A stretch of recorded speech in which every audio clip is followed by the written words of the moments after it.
Thank you, Ashish. My So pleasure. when we think about common perceptions of entrepreneurship, right? Here's how I think mostly things go. That the entrepreneur is like a self-made person, generally a man, but maybe, that has changed with time, uh, who surmounts many obstacles and barriers to start a new business, right? That's sort of the most common perception of an. And Helene All in her 2007 JBV paper talks about how storybook tales of entrepreneurship typically emphasize disadvantage and people of humble origins sort of starting businesses. In the US, we call it the Horatio Alger stories. Those of you who are, immigrants to the US like I am, feel free to Google Horatio Alger and read what it is in the entrepreneurship literature. You will see this term sort of mentioned a few times. Those of you who are outside, you might have in your country your own version of sort of the Horatio Alger stories. But the idea is someone from humble origins typically, works hard to move up and, start a business. Then there's this idea of the North American frontiersman. If you watch old Hollywood westerns, Clint Eastwood kind of, those movies set up in old Hollywood western, John Wayne, Clint Eastwood, the popular folklore, media, they sort of talk about this American frontiersman is often the archetype in the entrepreneurship literature, right? Someone who's like, the modern cowboy idea. When you ask students, and I've often, I encourage you to do it in your class too, when ask students like who are the entrepreneurs they admire, right? And the most common you will get these days is Steve Jobs and Elon Musk, right? That's sort of, the same idea, right? The self-made, entrepreneur that the media like to glorify. And of course, our sort of teaching of entrepreneurship also reflects this bias, right? We tell students to come up with a new idea for entrepreneurship, which we then sort of assess on novelty. And the idea is pitch the business and, convince us that you can raise money from pitching of the business, right? Even though we, even in the US where sort of this model comes from, less than 2% businesses actually manage to raise any money from pitching. But that's sort of what we teach them, right? That pitch capitalist can raise money and so on. While we know that venture capitalist money is a really small part of sort of the entrepreneurship story. Of course, we've talked about how it ignores other forms of entrepreneurship. We talked about that, right? We forget that Steve Jobs was not the lone wolf entrepreneur, right? Steve Wozniak and Ronald Wayne, three of them got together to start Apple. And I'm sure some of you will go out and Google, after this is done, Steve Jobs, Apple founding, and you will see that Ronald Wayne, that all three of them started the business together. And Ronald Wayne, if I was to sort of describe the story in its, basic form, Ronald Wayne, quit after, I think 1 week or 2 weeks, sold them his share of Apple for $1,600. And journalists like to go around and, they asked Ronald Wayne like a few years ago, do you regret sort of having sold your business, share of the business for $1,600? Because today it would be worth like billions of dollars, right? And we know that Steve Wozniak also sort of left Apple after he realized that he didn't get into this to make money, and Apple was making so much money that the joy of sort of doing business, making computers was gone, right? But notice, even though we know that not only them, but a lot of other entrepreneurial activity takes place in teams, we don't really in entrepreneurship education talk about working together in teams. A majority of entrepreneurship activity worldwide, not just in the US or India, but worldwide. In Europe, for example, Germany is very prominent in this, takes place in family businesses. We know that working in a family business is not easy. The success rate of family business succession is low, and yet that's not something we talk about or cover in entrepreneurship classes generally.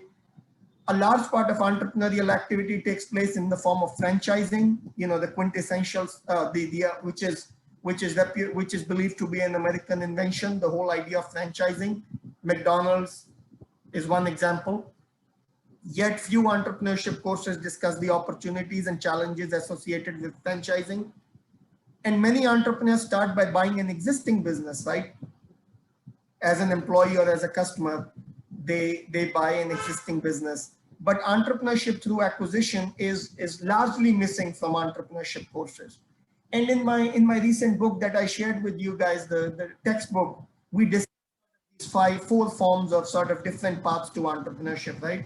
Now, the question some of you may be asking is, what does all this have to do with entrepreneurship research, right? So yes, different ways of becoming an entrepreneur, but what does that have to do with entrepreneurship research?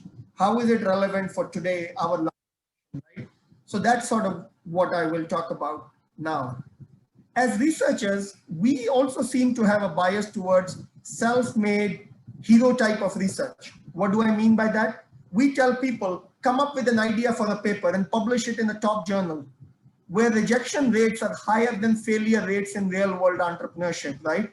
So if you look at sort of, if you ask students, especially in the US, I don't know how it's in other countries, but in the US, if you ask students to come up with a business idea, many of them, especially in small towns like college towns like Auburn or Alabama, or I guess even New Orleans, they'll come up with a restaurant idea. They always think there are no good restaurants, okay? So the restaurant idea is very common. We know that failure rates in restaurants is very, very high, very, very high. But if you look at rejection rates of top journals, the failure rate is even higher than sort of, the restaurant failure rate, right? We also tell PhD students or, junior researchers, come up with an idea that no one has come up with before, okay? So that's sort of the, self-made heroic entrepreneurship model is something we seem to also, sort of focus on in our, how we think of research. Yet, if you think about it, people can finish a PhD program, become a faculty member without any formal discussion of the challenges of working in team-based research projects. Just as a lot of entrepreneurial activity takes place in teams, a lot of research takes place in teams, right? If you look at pick JBV, pick ETNP, pick AMJ, any journal, most of the research papers are, and yet, or at least co-authored, and yet we seldom talk to people about what are the challenges of working in team-based research projects. For example, what can the dynamics of Steve Jobs, Steve Wozniak, and Ronald Wayne teach us about doing research and publishing a paper? Think about this. Within 2 weeks of starting Apple, Ronald Wayne thought, this business is not going anywhere. I'm going to sell my share and move out. That happens in research papers too. You might be working with someone who thinks this paper has no potential. I'm out. How do you not get discouraged? If you are two Steves and Ronald Wayne, the more experienced person, says this has no potential, I'm out. How do you still stay motivated on that paper? Then Steve Jobs started the business. Steve Jobs was working with Steve Wozniak, who decided that he's not in this for making money. He wants to go and do something else. And he left Apple, became a high school maths teacher. You might be in a research project and you're collaborating with some people, one project, two project, and after 3 or 4 papers, they say, I'm not interested anymore in this research or in this line of research or working together, and I'm out. How do you stop that from sort of discouraging you in pursuing your research goals? Much research also happens as a family enterprise. When you start going to conferences, those of you who are junior, when you start going to conferences, and those of you who have been, you've probably heard people talk about your advisor as your academic father or your academic mother, right? And then they try to trace your lineage, grandfather, academic great-grandfather, who was your advisor's advisor and so on. So I'm not just talking about that. I'm also talking about this idea that, of course, you are going to be working on research with as a PhD student or as a junior faculty with a senior professor. Think of that as being in the family business with a father or a mother, right? Historically, the father, but more, as time passes and more women are getting involved in businesses, the mother. Now we know that succession in family businesses is difficult, But we assume that this idea, this working together of the PhD student and the advisor, oh, this is just natural. Yet it is full of challenges also. Also, some of you might be in PhD programs where the PhD program sort of has a family enterprise model where the senior has a project and then the junior students who come in, they sort of get to work on those projects with the senior professor. And how do you then sort of keep the family enterprise going? What's your role as you sort of move up in experience? We don't talk about all those things. Now, research can also be in the form of franchising. What do I mean by that? Something has been proven. What is franchising, right? That a model, like let's say McDonald's, right? That McDonald's, the concept of McDonald's, the format of McDonald's was proved in one context, and then they told entrepreneurs around the US, we will sell you the format, you take this format, you implement it in your area, okay? And then of course, internationally, it went to Canada, Mexico, Europe, Asia. I mean, it's all over the world, right? But the same idea in research.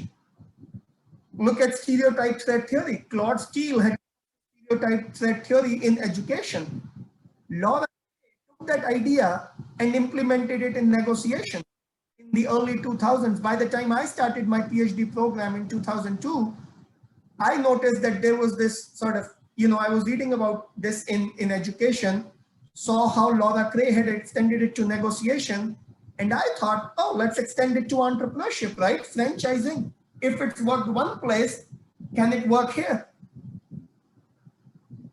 I mean, I would love to say that, I was the genius that came up with the idea of stereotype threat theory in entrepreneurship. But the truth is the franchise was already there. All I had to do was implement it in entrepreneurship, right? Make my job much easier, right?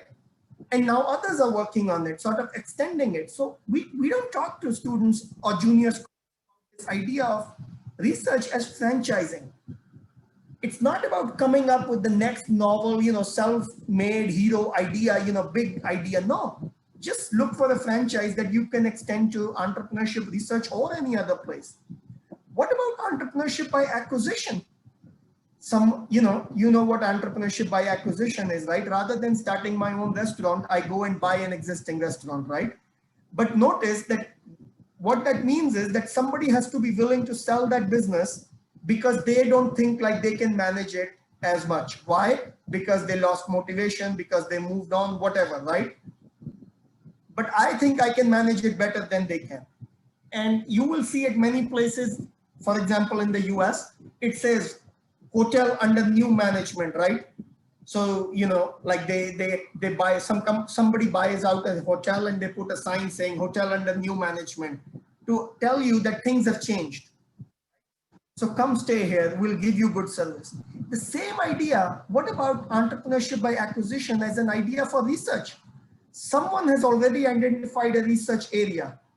Then they wrote 1 or 2 papers on it, but then they either lost motivation or they retired or they moved on. And management, which is a new scholar, sort of takes it over. Let me give you 2 examples. When you start reading about resource-based view, the paper that's most associated with resource-based view is Barney 1991. But people sometimes forget that the first paper on resource-based view was Werner Felt 1984, right?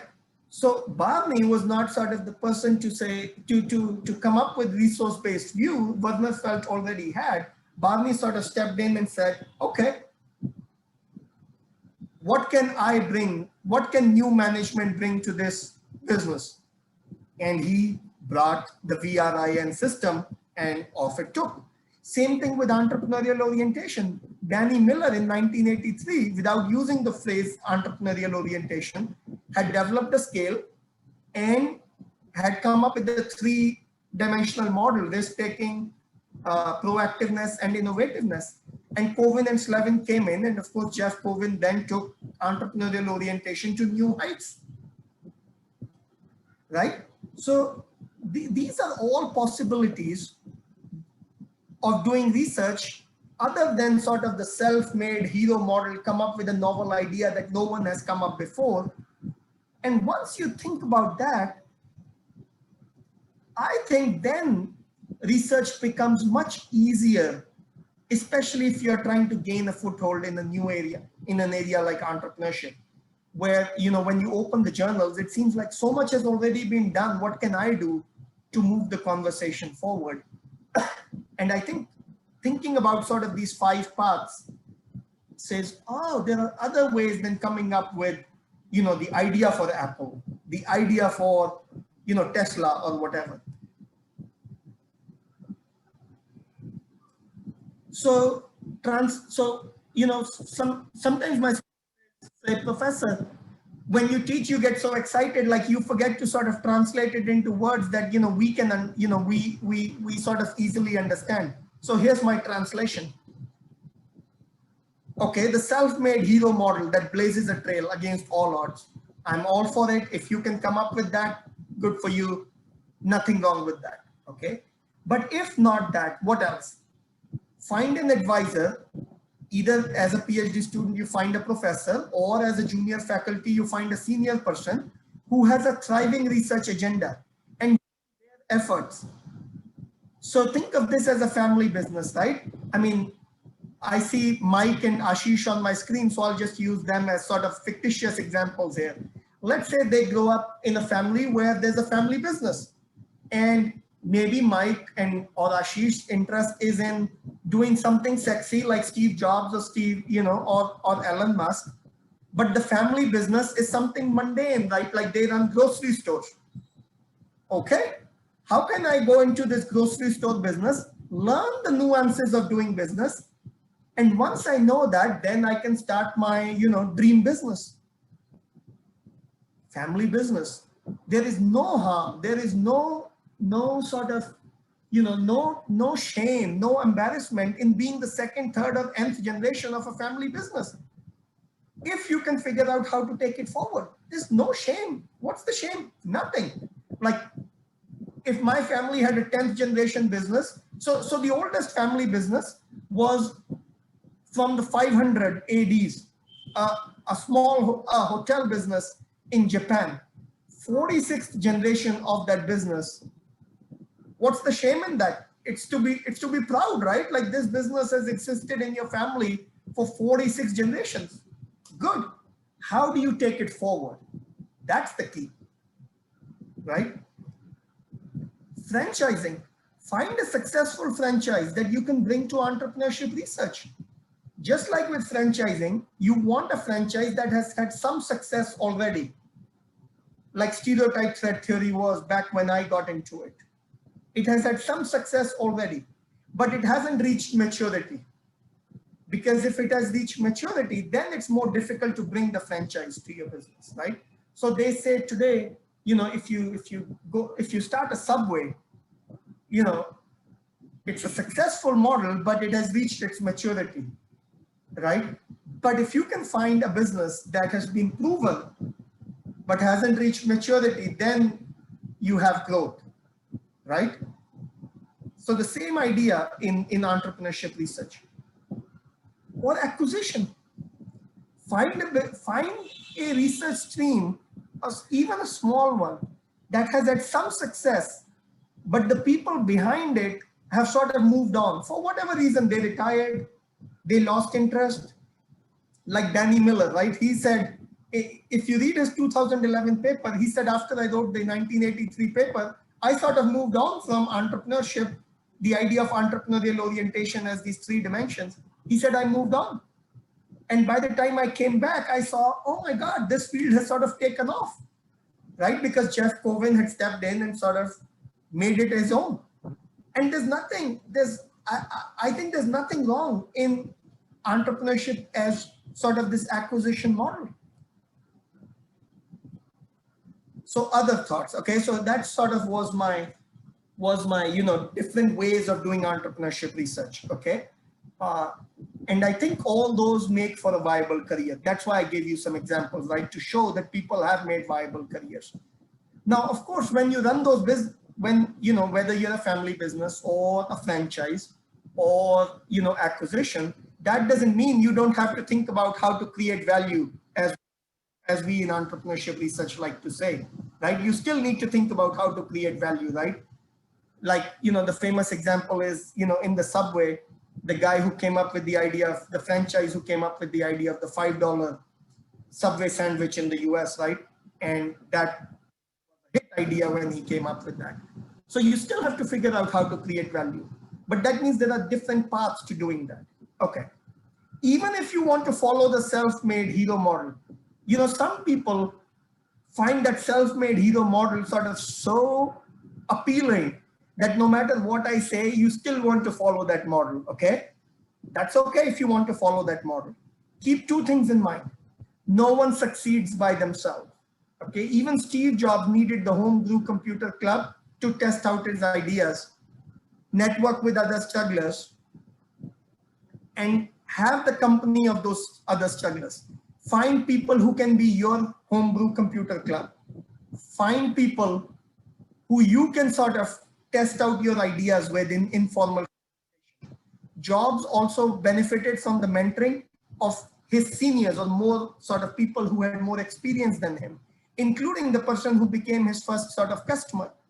And so at the bite shop. So make sure you keep that in mind. Steve Jobs persisted even after Ronald and Wozniak dropped out. So always when you work on research, don't assume that your collaborators will have the same motivation as you. What is the paper? What does that research mean to you?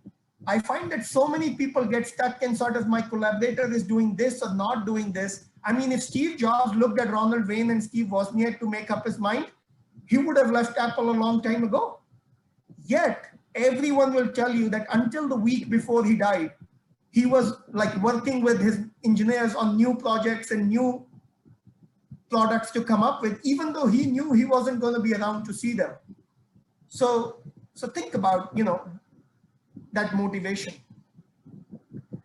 Some other sort of thoughts. If you are an early stage researcher, don't worry about authorship order. Steve Jobs was the junior most person in that team. Steve Wozniak was senior to him. Ronald Wayne was senior to both of them. And yet today, most of you don't know Ronald Wayne. Few people outside the US remember Steve Wozniak. Everybody around the world remembers Steve Jobs, right? So he started as the junior most person with the least say in any decision to be made. So if you're an early stage researcher, don't worry about the authorship order. I try to tell PhD students, it is better to have a high quality paper where you are the last author than an unpublished paper where you are the first author, because nobody knows that, right? So even if you're a late stage author, late stage researcher, I would encourage you to think about if the authorship order is worth losing a paper. And I think that's important to think about. I can tell you that at least my advice to you would be, don't worry about authorship order. Focus more on sort of getting papers done and publishing them. In the family business model, that we talked about in terms of doing research, we know from family businesses that it's not easy for different generations to coexist in the business together. Okay, we know that. Same thing in research. Ask yourself, what do I need to do to work well with my advisor? Okay, the advisor as your academic father. And as sort of the senior researcher, and some of you, are mentoring sort of other PhD students, ask yourself, think of yourself as sort of the patriarch of the family business, and ask yourself, do I know how to support and mentor the next generation? Remember that a lot of family businesses fail when it's succession time, which means it's not easy for even the previous generation to mentor and support the next generation. Succession works when both sides are committed to it. So I think that's something useful to think about. And in the acquisition model, that we talked about, think about what will you bring in as sort of the new management that the previous management, if you will, or the authors who were working in that idea were not providing. regardless of which of these 4 paths you follow, and I only have 3 minutes left, regardless of which of these paths you follow, keep the in mind, publishing in top journals, if it's AMJ, a general management journal like AMJ, or a field journal like JBV, is fraught with difficulties and high failure rate. Okay, there's no doubt in my mind about that. The numbers say that. And in the beginning of this session, we talked about how the failure rate at top journals, the rejection rate at top journals is higher than the failure rate in entrepreneurship itself, right? That should tell you something. As you go down the journal list, rejection rate generally decreases and publishing generally becomes easier, okay, as you go down the list. However, the reputational rewards of publishing in top journals are much higher. I think of publishing in top journals as winning an Olympic medal, okay? Can you be a good sprinter or a good athlete, gymnast without an Olympic medal? Of course. There's competitions in the US, there's competitions in Europe, in Asia, and you can win them and still be a good athlete or a good gymnast. But the Olympics are the game of the world, are the venue where the best of the best come in the world to compete, right? The same thing in top journals. That's where the best of the best in the world are competing to publish. I would also advise you to find a group of friends at your career stage who support you and you support them. Think of Steve Jobs and the Homebrew Computer Club. They may not follow the same model as you. They may not be using they may not be, the franchising model or the family business model or whatever it is, but they show up for you. You show up for them. You bounce off ideas. You are a positive force in each other's sort of quest for success. That's your homebrew computer club, if you will. And I would encourage you to sort of look into that. The third thing I would advise you is don't put all your eggs in one basket. Okay, whether that one basket is one paper. I have seen, and I'll talk about this from the US system, but you can sort of translate this in your system wherever you are in the world. Sometimes I see like junior faculty going up for tenure or a PhD student who's going on the job market and all their eggs are sort of in one paper that they've submitted to a journal. And if that paper hits, they will get all the rewards. And if that paper doesn't hit, of course, then there's no rewards. And you'll all teach one day, and the value of diversification is something you'll teach your students, right? Firms should be diversified. Of course, firms should not over diversify, but firms should also not under diversify, right? You should hedge your bets, but you shouldn't spread yourself too thin. The same thing applies in research, and I encourage you to keep that in mind. Last thing, if you poll the authors of a published paper about their relative contribution to the paper, I bet you, and those of you who are junior researchers, you can do this research if you want. It will always add up to more than 100%. It's the same thing with couples. Any one of you who's married, you know this. You ask your spouse how much they contribute to the housework, and then you ask yourself how much you contribute to the housework. It will always add up to more than 100%, right? We all overestimate how much we are contributing. Many reasons. So I would sort of, encourage you not to fall into that trap, but focus on getting the paper published. And if at the end of publishing the paper, you still don't feel like your teammates contributed what they should have, move on. That's up to you. But when you're working on that project, don't sort of waste your time about, with how much who's contributing, because I promise you it will add up to more than 100%. Okay. That's sort of my conclusion of this presentation. And the last thing I'll say is, the reason we organized sort of this virtual seminar was we want to encourage you to pursue high quality research and publish in the top journals. Remember, your colleagues, people in the profession are sort of always sort of watching you, in the sense that this profession is built on reputation. So don't say or do anything that would sort of hit you reputationally. don't lose talk, don't badmouth people, don't engage in unethical conduct. Once you lose that reputation of being an upstanding, solid researcher, it is really hard to sort of regain it back.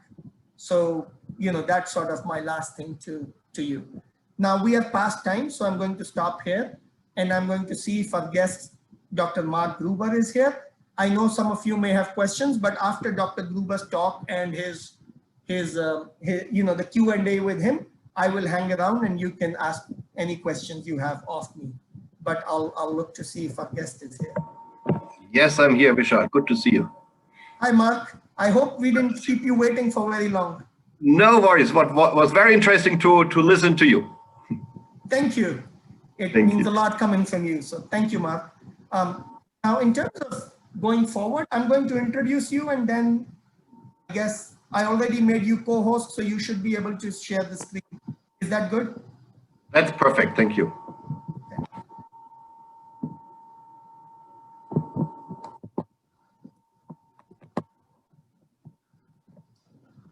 Okay, so it is my pleasure to welcome Dr. Mark Gruber, who's a professor at École Polytechnique in Lausanne, Switzerland, to be our keynote speaker for the virtual summer seminar. My thinking behind this keynote speech was that it would be akin to sort of the graduation commencement speech we have in the US. Those of you who are in other countries, you may or may not have the same model. But the idea is that universities will often bring very accomplished to share wisdom with the graduating cohort. The idea is that they learn from the experiences that this senior successful person shares. And that is why I invited Mark Gruber to be the keynote speaker for our final session. Dr. Gruber has a PhD from the University of St. Gallen, Switzerland. He has previously held visiting positions at the Wharton School, Imperial College. He's also worked at the University of Munich in Germany. So you can see he's worked in the US system, in the European system, in the UK system. And I know we have people from all those countries here. He's ranked among the top entrepreneurship researchers worldwide. This is a paper that showed that he had the most entrepreneurship papers in the top journals of the field, in the top journals in management. His several awards include the Thought Leader Award from the Entrepreneurship Division of A, the Mentor Award from the Entrepreneurship Division. So you can see he's really well respected for sort of his position in the entrepreneurship research academia. He's a former associate editor at AMJ, and he's the co-author of the book Where to Play that's being used at startups and by entrepreneurs around the world. With that, Mark, welcome, and thank you for accepting our invitation. Thank you, Vishal, and thank you for the warm welcome in particular. It's really a pleasure to be here, and let me also congratulate you in putting this wonderful seminar series here together and then providing the scholars, the emerging scholars, with this opportunity to engage with you and my colleagues that you invite to the seminar. So it's a true pleasure and an honor to be with you.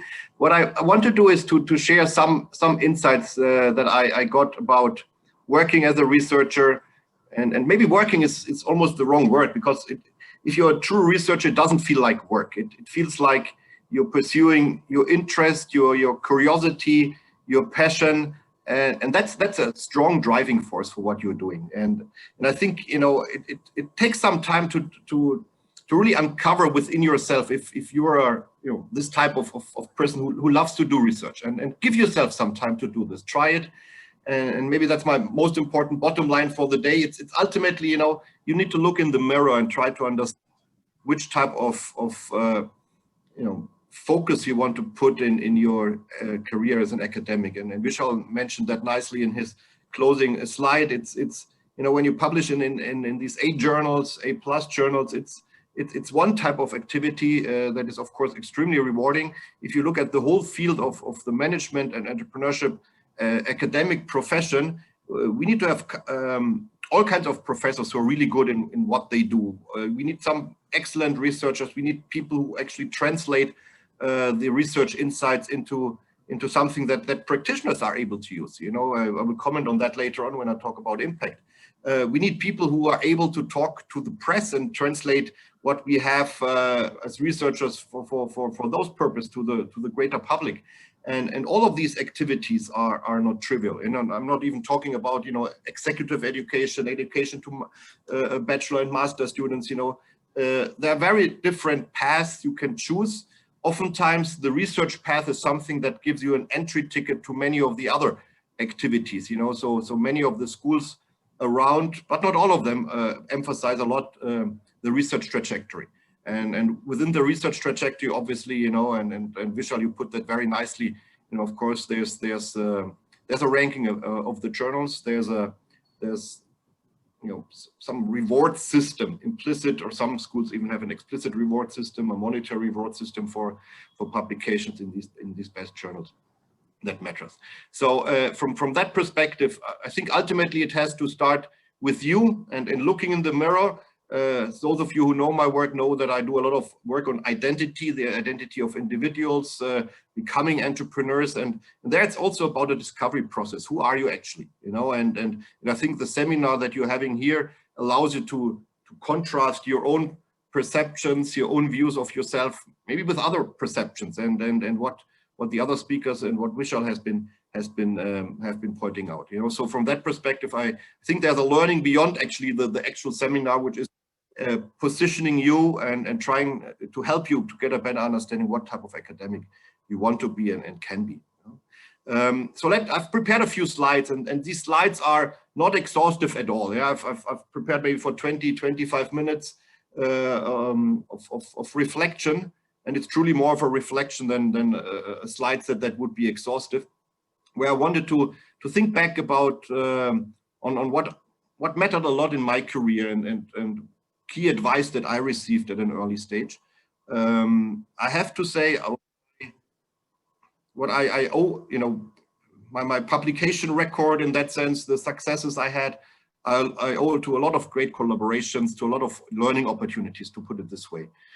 Great mentors that you know, were there at the moment you really wanted to have their advice and gave you really good advice. So trying to have a mentor network that is helping you to make good decisions, you know, to find your own path is something incredibly important. I think the mentors don't have to be there 24/7, but you know, they are there, and it's your skill of observing what they do, and maybe more importantly, what they don't do. You know, and sometimes it's the question that you don't do or pursue an opportunity is oftentimes more important than what you pursue. Okay, so take what I'm saying in this kind of spirit. I owe a lot in my career to keep people that have been fantastic mentors. Of course, it's also about you putting in work, being curious, etc. I will comment on that at the end of my talk. Yeah? So that's a bit the scope of what I want to say, and I also look forward to discussing with you what I prepared in terms of slides. I labeled my talk, and you see it here on my slide, Rigor and Relevance, the quest for theoretically important and practically meaningful results in management and entrepreneurship research. This is a huge title. You know, you can have a whole seminar about this topic alone. So I don't want to the impression that you can do this, you know, talk about this within 20 or 25. But I highlighted a few elements that I think will help you on a journey. I structured my talk in the following way. First, some general observations.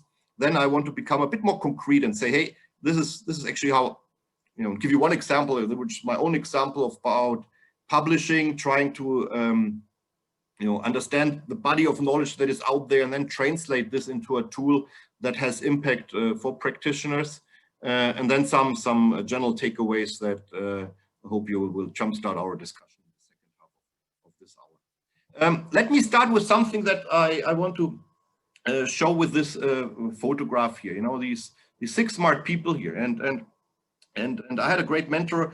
He's Ian Macmillan from the Wharton School. I think most of you or all of you know him as one of the key research or entrepreneurship professors who is out there. He's published a tremendous amount of wonderful papers. He's a very forward-looking thinker and a very nice, lovely person to work with. And he's always said, Mark, before you engage in any type of research project, do the 6 smart people test. And he said, look, if you imagine 6 smart people sitting around the table discussing your research question, would they have the answer after half an hour or even less of the discussion? And if the answer is yes, they will have figured out the solution, then don't even start this research, because the world doesn't need that research. If 6 smart people figure it out in half an hour, why should you spend maybe months of your life on writing something, researching something that could be resolved in half an hour? Yeah. So, phrased differently, what this tells you is you need to look for the intriguing questions. You need to look for something where you actually say, hey, this can go that way, or this can go this way. And theories actually point out that it could result into this, have this result or that result.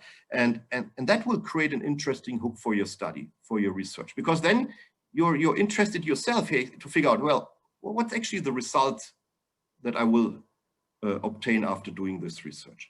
And even if you have these 6 smart people, they will not be able to tell you. They can tell you, well, it might go this way or that way, or even a third possibility might be out there.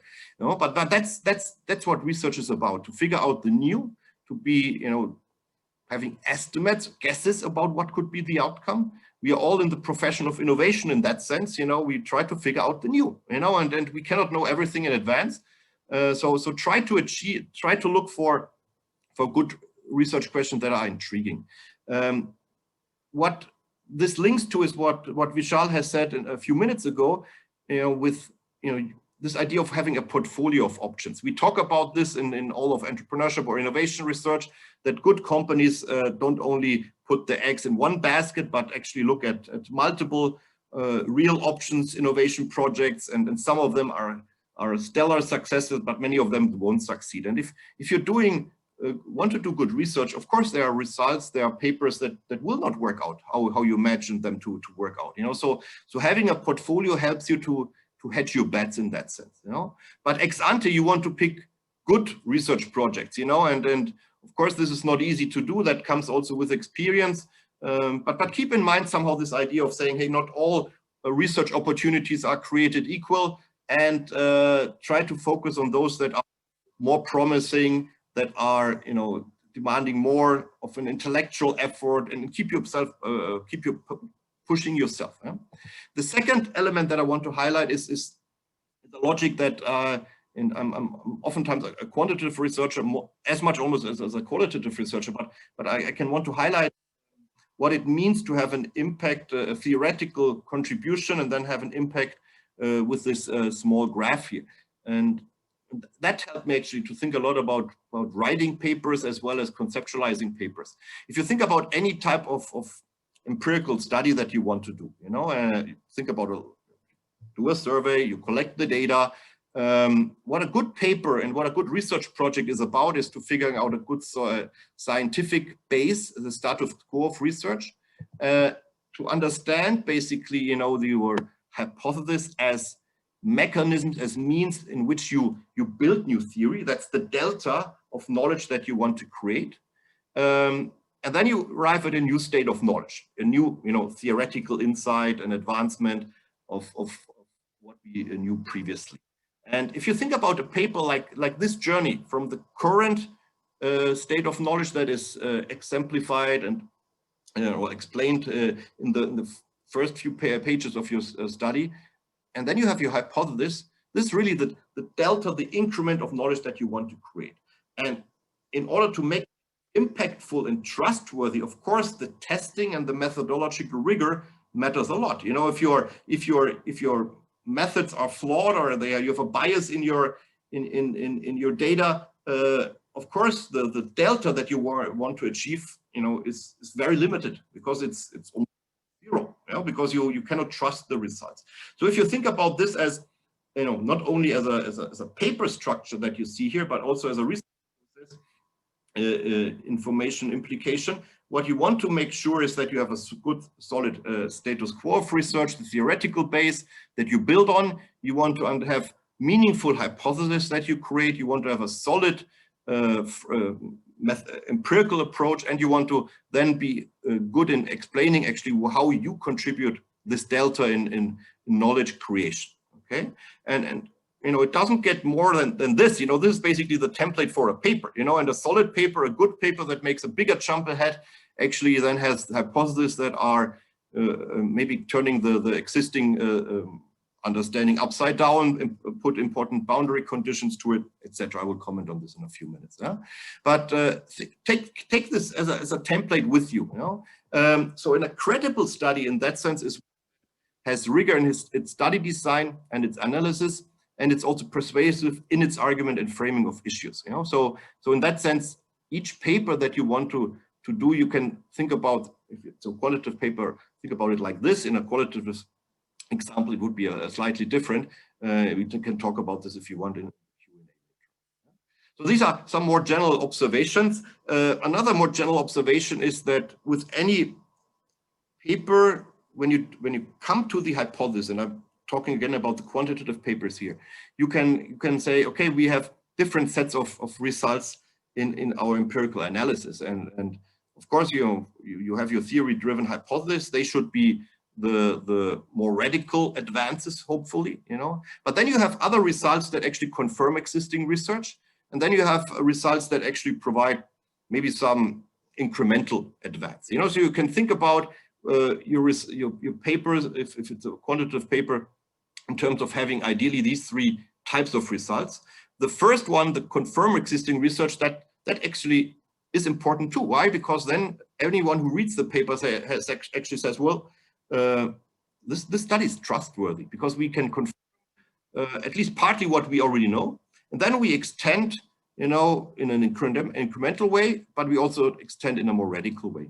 And I think this is a very beautiful setup that allows you to develop a credible, interesting study. I give you an example what this means very concretely. This is a study that I've done with my great colleague John Decker. This is a paper that was published in the Strategic Management Journal a few years ago. And what we basically said is, look, we have a lot of research out there that examines the impact of human capital endowments of entrepreneurs on venture performance. Yeah, so there's a lot of research that looks at this. You know, you have a direct effect of how much does prior managerial experience matter for entrepreneurial success, how much does industry experience matter for entrepreneurial success, etc. You know, so you have lots of these studies. There are meta-analysis about this already, because this is a very old or traditional field of research within entrepreneurship and management. And what John and me looked at is, I wanted to understand is actually the contingency of the opportunity. And we tried to understand in more concrete terms how the riskiness of an opportunity actually conditions the effects that the experience variables have. You know, so in more common terms, you would say, hey, not all types of experience matter the same for each type of entrepreneurship. There are some type of entrepreneurial endeavors that are more risky than others. Some are more novel than others. Some are in industries where there's more competition than in other industries. So of course, you know, not all skills matter the same way in all circumstances. This is a very conventional way of looking at it in the HR literature, but somehow surprisingly, we have never tried to understand this to a larger extent within the entrepreneurship literature. But you would say, hey, not all types of human capital matter in the same way. So what we try to do with our study is to push forward this idea of saying, hey, not, you know, the managerial and the industry experience, they are important, but they don't matter in the same way for all types of opportunities that you seek to exploit.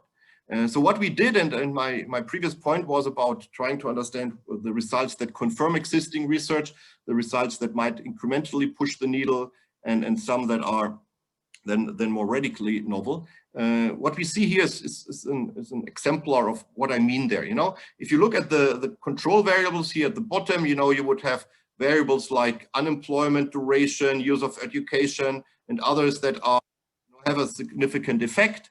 But this is not the cool stuff. This is not the novel stuff. This is more the confirmation. And there are lots of several others variables that are cut off here, which are confirming existing results. We could never publish an interesting paper about this because everyone would know these results already and say, hey, paper is about stuff we already know. This is not worthy of publication. Where it gets more interesting is then in the upper part where you see the main effects and then the interaction effects. You have the key variables, the direct effect of managerial and industry experience, which have a positive effect. You see that here. And then the opportunity riskiness, which has a positive effect, which is basically this idea of saying the riskier the opportunity, the higher the potential outcome, but also the riskier, of course, the opportunity. And then you have these interactions where we interact the managerial experience, the industry experience with opportunity riskiness, and have these diverging effects. So if you look at these results with the glasses that I introduced in the previous slide, you would then say, hey, actually the cool stuff in the paper is this interaction effect. This is where we now understand that industry experience does not have the same effect as managerial experience when you're looking at risky opportunities. So we are, if you look at a paper, how you design a paper, of course you want to, you had your hypothesis around this. This makes a much more interesting paper than a paper that only looks at the direct effects that has been, which is a paper that has, these types of papers have been written, So the opportunity riskiness is a new interesting construct, but in and of itself, it's maybe an incremental advance, but the real cool thing comes in the interaction effects, So what I want to tell you there is, when I explain this example, is that you want to be sensitive towards your results and try to design your paper in a way that highlights the new things, and then to do with how you write your theoretical background. This is how you write up your hypothesis, but also how you then position and frame your findings. But this is something where you say, okay, I need to develop some kind of sensitivity to where the cool things in your paper lie. And of course, if you're a scholar who is fairly new to the profession, this is something where the senior scholars can help you a lot to say, okay, we look at this and say, we help you to uncover this raw diamond. This is where a good editor can help you. The good editor would, ideally help you to identify that there are interesting results that could be buried there. Of course, the editor doesn't have the bandwidth first and not the whole visibility of what you're doing, but a good editor tries to help you on this journey. So from that perspective, and Vishal mentioned, I've been editor with the Academy of Management Journal, first as an associate, then as a deputy editor for 6 years or so.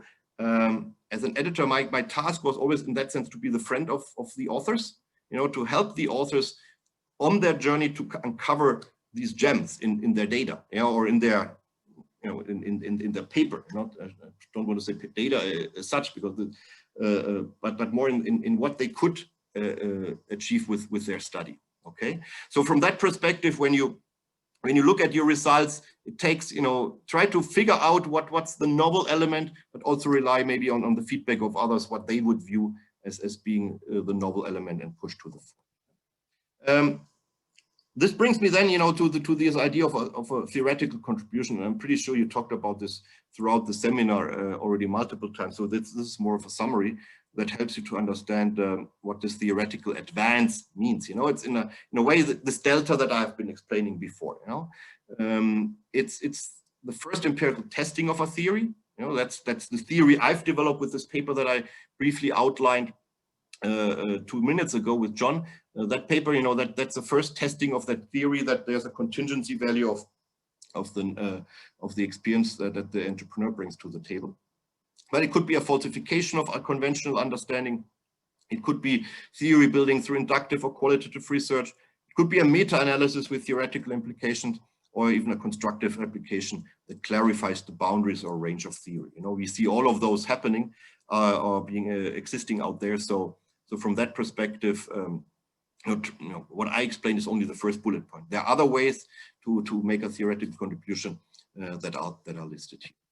And the second element that I want to highlight in the short time we have together is this idea of having impact. And I briefly mentioned before I even started the slides that all kinds of professors are in demand out there that some of whom might translate research into practical tools, something that managers can use. Okay, and this is actually a much needed activity within the profession. Oftentimes, this is something that one can only afford once one has tenure, but not necessarily so. So you can be sensitive to this, create a body of knowledge that you can then exploit maybe once you have tenure by engaging in activities that allow you to achieve that impact on the practical world. What do I mean concretely? And I give you a very concrete example. Vishal mentioned that I've written a book called Where to Play together with Sharon Tal. This is a book that is introducing a business tool called the Market Opportunity Navigator. This tool is now officially part of the Lean Startup Toolset that you probably have heard about. It's used by more than 50,000 startups, established enterprises across the globe to figure out new market opportunities, new growth space, okay, in a very systematic manner. And this builds on research that I've been doing basically for 15 years. And that's why I just mentioned that, this can start already during the early stages of your career, that you're intrigued by a research question that also, has practical implications, and you keep on studying that research question, you keep on becoming expert in that field. And after a while, you are the expert in this domain, and hardly anyone else is out there who knows more than you about this, because you have been studying first in your PhD or in your postdoc, and then later on with your research studies and with your papers about this question. So from that perspective, you can say, okay, I have the potential early on to amass a body of knowledge that then can help me also to have that impact on the practical front via frameworks that I can design. And let me very briefly only gloss over some slides here. The underlying question that was of interest to me is how entrepreneurs establish, create strategies, design their strategies for their ventures. And oftentimes we would say this is happening on the green field, but it's actually not true, because the entrepreneur might, create a new startup, but he or she or the team brings a lot of experience, knowledge to the table that shapes how they see opportunities, which opportunities they see, how they would develop their strategies to exploit these opportunities, the emphasis they put in their venture creation. So this, this idea of it happens on the green field is actually something that, yes, it's a saying that's out there, but once you understand how it actually works, it happens on the green field, with the caveat that lots of entrepreneurs bring a lot of themselves into the game, so of course it does not happen fully on the green field, So we did a lot of studies, and these are lovely colleagues up there. You see Ian McMillan, Jimmy Thompson, who did a PhD with me, and Sharon Tal. And we did like 15 years of research on a variety of key questions that are related to the idea of opportunity identification and entrepreneurship, trying to figure out the opportunities that entrepreneurs see and cannot see. And after a while, we this was like 5-6 papers, and together with the colleagues that worked on similar subjects, there were maybe 20-30 papers out there that really build a body of knowledge about a very early stage that is so critical, and not only for startups, but also for established enterprises, where you would want to have a more solid, more systematic understanding of how you identify new opportunities. This is often times people would say, well, you have this lucky insight, you had this moment with a glass of wine where you had this insight, but this is not very, from a managerial or entrepreneurial perspective, this is lucky, this is not something you can manage well. So in your quest to understand, the systematic capability behind this, you want to, in this quest, there's a lot of research questions that you can ask about team composition, about the contingency effect of technology, etc. So after a while, we did a lot of studies, 15 years of studies actually, before we decided to say, hey, there's now a body of knowledge that allows us to create a framework, And let me just jump over a few of these results. If you want to have them, please drop me a line, and I'm happy to send them to you.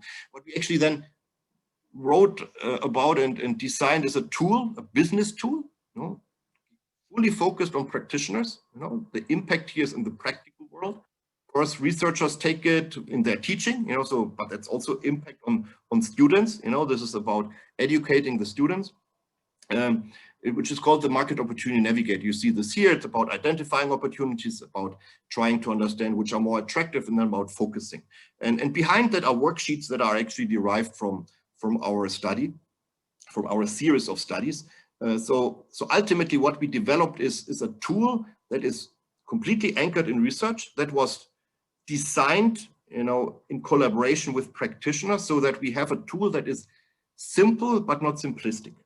And that's actually the fine line to walk, and the difficult outcome to achieve, because we don't, this is a core question. You want to help companies to figure out if this is a worthwhile path to go down to. You want to give good advice if you're developing something like this. So from that perspective, this took us about another 2 years, 3 years to design, to test drive, to improve. So this is almost like when we talk about creating a product and commercializing a product, something we study in entrepreneurship and innovation a lot. This is like a product that you create yourself as a researcher. And what I can say, this is a very fascinating type of activity that a professor can engage in. It allows you to achieve a type of impact that is quite distinct from the researcher impact. This is about colleagues referencing your work, building on your work, advancing knowledge on the one hand, but then it's about translating that knowledge to practitioners. And this is something which allows you to, of course, engage in a lot of interesting activities that are derived from this. So my colleague Sharon and me are helping now consultants to understand the tool. So we are running every other month a consultant workshop online, with 20 consultants who are all across the globe and who want to understand how the tool can be applied, so they can apply it to startups. This is wonderful to see that other people actually get so much knowledge and benefits out of a tool that you have developed. And that's personally very gratifying. Something truly see these people around the globe who apply the tool. But what the big picture is truly one. I could never have done this as an assistant professor, because I didn't have the knowledge, nor the time, nor were my tenure at my school EPFL such that by doing something like this, only doing something like this, I would have gotten tenure. They wanted to see the research publications and the solid teaching that helped me to get tenure. But something like this now is, as a more advanced professor, is fully in line with what a school wants, because this is real world impact. Any type of school wants to create real world impact with its teaching, yes, but also with other type of activities. I mentioned the tool is now part of the Lean toolset. This lovely gentleman, Steve Blank, blogged about this. So this is something that we did not plan for, could not plan for, but when we designed the tool, we really wanted to make it plug and play with the other tools that are out there. Many of you know, of course, the business model canvas and the Lean startup tools that you know, the minimum viable product, customer discovery, and the tool, this word to play, is basically the complementary to the question. If you want to depict this in a more graphical sense, you can say, hey, there's a word to play question. What domains do you want to be in? And then there's the how to play or how to win question. That is about figuring out a good business model for this domain, etc. So this was one quick example, and I'm looking forward to discussing this in some more depth with you in the other second half hour that we have together. Let me conclude by a few takeaways. Again, big picture, so that we have a round of the discussion.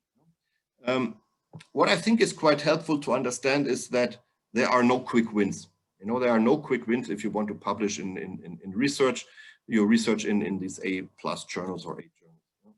Normally, it's a multi-year process for the whole research project, which takes about 2 to 5 years until, from the first ideas until the publication happens. Hopefully, this goes back to what Vishal has said some minutes ago, when he said, look, we need to have a portfolio of papers that we develop, because any single paper might not fly. It might be too early. You might not, might have a error in its appeal. That all happens. So you want to have a portfolio. that you manage throughout these 2 to 5 years in your career. And each step of this 2 to 5 year project actually requires a lot of care from you. You know, it's about the survey design, it's about the data collection, it's about crafting the paper, and then you have these 1 to 3 years in the review process, depending on the journal. Some journals are quicker, typically the lower ranked journals oftentimes have a quicker review cycle. But if you were to think about this, you know, in terms of a publication that you want to target towards the high-end journals, then this is, I think, fairly normal time frame that you look at. What this concretely means is, for instance, when you look at the survey design, that you spend extra effort on figuring out, designing, figuring out good questions, designing your survey in a way that is fairly straightforward for the interviewees, the recipients, to answer. In data collection, you also want to go the extra mile. So I'll give you a very concrete example. I like to do survey-based research, you know, which is helping me to address the types of questions that you cannot address with data that's out there. So when you do survey-based research, you know, you send out your paper-based or your internet-based survey to individuals. What I did with my paper-based questionnaire is to have a cover letter that I individually signed. And we did not only send out 300, we sent out 10,000 cover letters. So the reaction of almost everyone would be, hey, let's put our electronic signature on it. And I said to my PhD students who worked with me on this project, I will sign each and every letter myself by hand. You know, this takes about 2 days to sign 10,000 letters, and afterward, your hand is a bit sore. But you know, it makes a difference, because once you get a letter that is hand signed, you know, the recipient will think, well, you know, I'm really special because this is someone, you know, who sends me a survey and just doesn't print it, you know, and it has a printed signature, and therefore there's a higher likelihood that the recipient will actually answer. You know, this is like when you get a handwritten letter together, you know, compared to a mass mailing that you get, you know, and this helped, you know, to increase the response rate that probably would have been sitting around 20-25% to 35%, and this makes a huge difference when want to test your hypothesis, because you have much more data points that you can work with, you know. But this is what I mean, you know, you take extra care in data collection. You know, this is, of course, I could have made a shortcut and not spend these 2 days in signing, but after, you know, when you do all this effort, what is 2 days, you know, and then, you know, this is the extra care that you want to put into this, you know. So the net time that you know, when I look back, that I had to spend, or I'm spending on each A+ publication is about 9 months, you know, which is a lot of time if you think about it. And this also precludes me from actually doing too many papers at once. So it's always, I have a handful, 5 to 8 papers that I work on in parallel, but each of these papers requires a lot of dedication and time and effort. You know, this also means that I need to be a very careful in agreeing to projects, because I agreed theoretically to 9 months of work, you know. So you cannot just walk around and say, hey, let's do this project or that project, which is then, because my time is the limiting factor. Yeah? 2 more comments, and then I think we open it up for questions and answers. What I really find inspiring in our profession is that we can get inspiration in all kinds of professions, you know, around us, the arts in particular, and everything that has to do with creativity, and try to understand how other people who had created very creative, disruptive, profound achievements in these domains actually achieve this. And if you want to dive into this, you know, you can be inspired by movies like Once Upon a Time in the West. There's a director's edition. You know, this is shown here on the left, which is a special collector's edition, it's called, but it's the director's cut of the movie, where the director, Sergio Leone, actually explains why he chose some of these shots that, you know, when you have a director with its camera moving across the set, trying to understand which angle he or she wants to shoot the scene. He explains why he decided for some of the scenes, and some of the scenes, how he shot it was really revolutionary. The first time ever someone shot something in the way he shot it, you know. And this is when you hear him speaking, you can say, hey, wow, that's cool. He did something new. Why? He explains why he did this. and you can resonate with this as a researcher because you say, hey, I try to find something new as well, you know, so you can find inspiration there. There's a nice documentary about Michael Jackson's last stage performance, how he practiced for this. This is a movie called This Is It.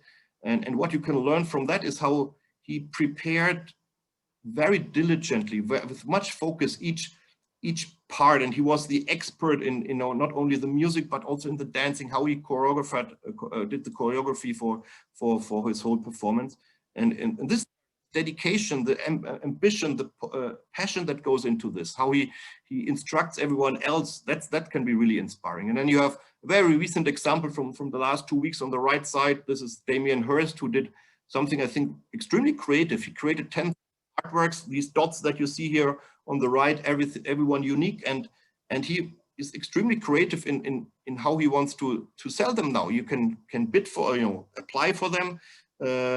There are 10,000 for $2,000 each, and then after 2 months you can decide whether you want to keep the artwork or whether you want to have a non-fungible token. So you want to have a digital version of that artwork, so the real artwork will be destroyed. You know, and that's those of you who are a bit interested in the digital space know that this NFTs, this non-fungible tokens, these type of artworks that are out there are creating a new class of artwork. So this is almost an experiment, or this is an experiment in how art and digital the digital universe will meet, and how, you know, ultimately the demand will play out for one or the other. And that's a very novel way of thinking about art, you know, that he proposes there.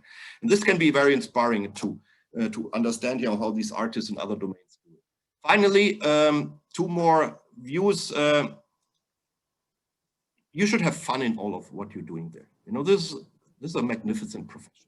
There's no rule that says you cannot have fun while working hard. You know, try to work hard but have fun. You know, and a little thought experiment. You know, if you work 2 hours more every week, you know, that's 8 hours per month. That's almost like 2 full weeks of work every year that you can do. You know, and so if you put in some extra effort, you know, put in maybe not only 2 hours, maybe 4 hours per week. You know, that's almost like a whole month of work that is extra for you. You know, and of course that month will help you to learn more, to investigate more, to be, you know, a stronger learner. And I think that dedication should not come as a burden, but this is something that will come naturally because you love your work. And finally, it's a long journey. You know, this is not about a sprint. And I think I've given you several examples.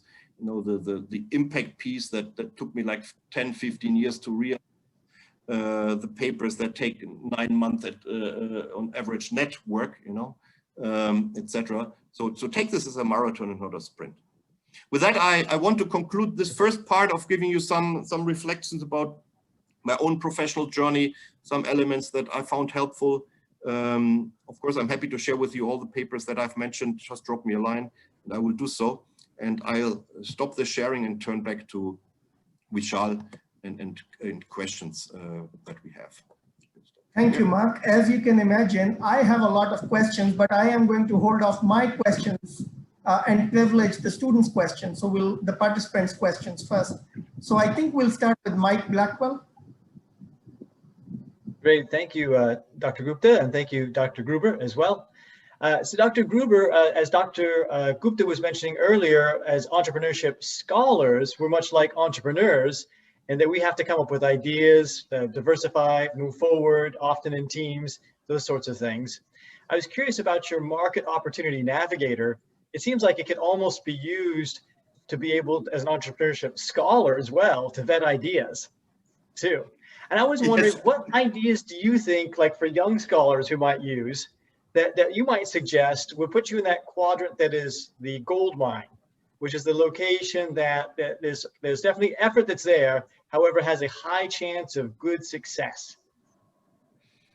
Very good. How would I answer this? You know, a generic answer is very difficult to give here. You know, the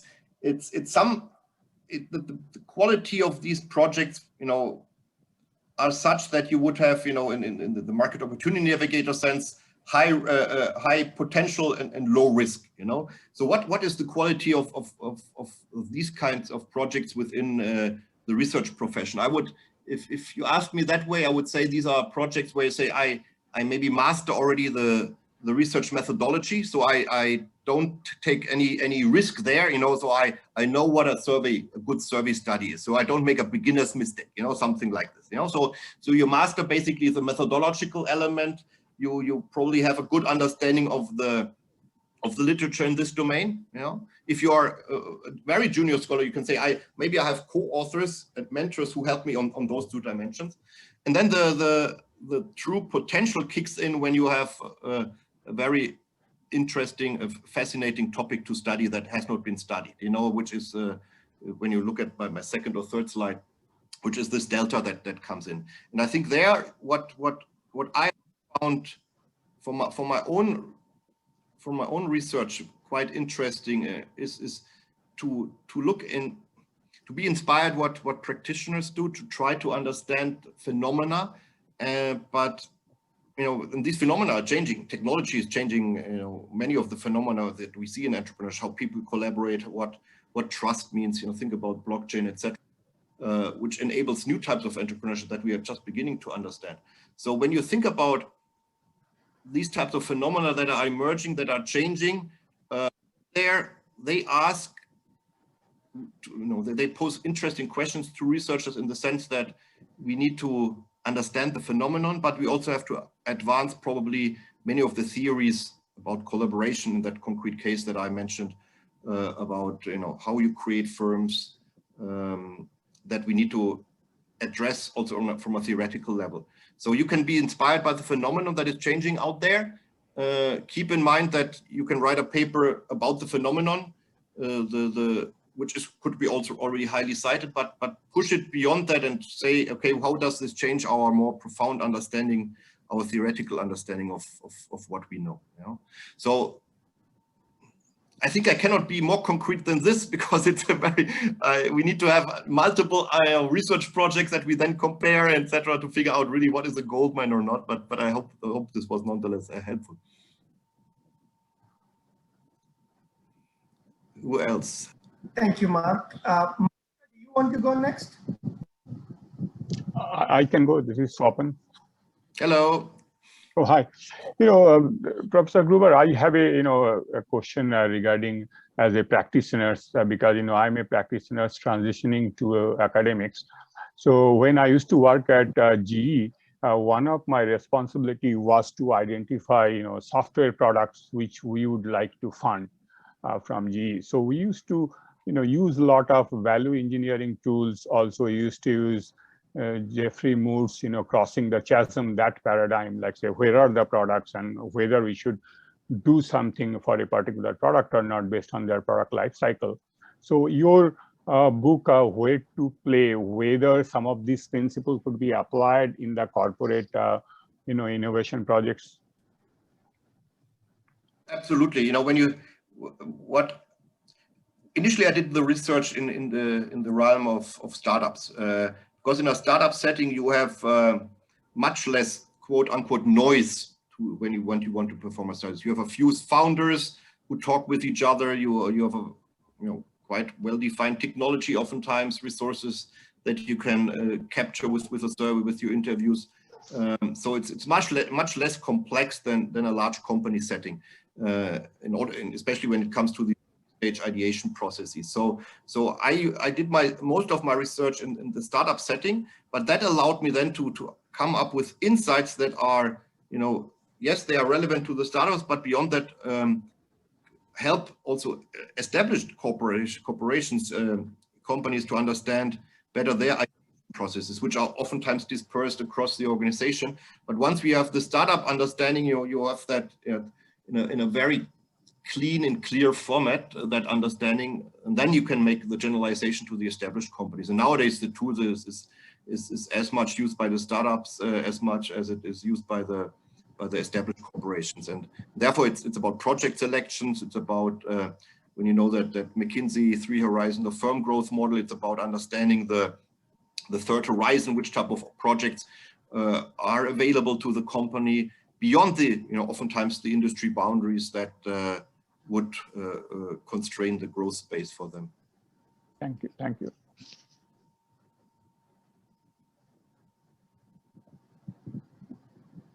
So, hello, if I can go next. Diana, yes, please.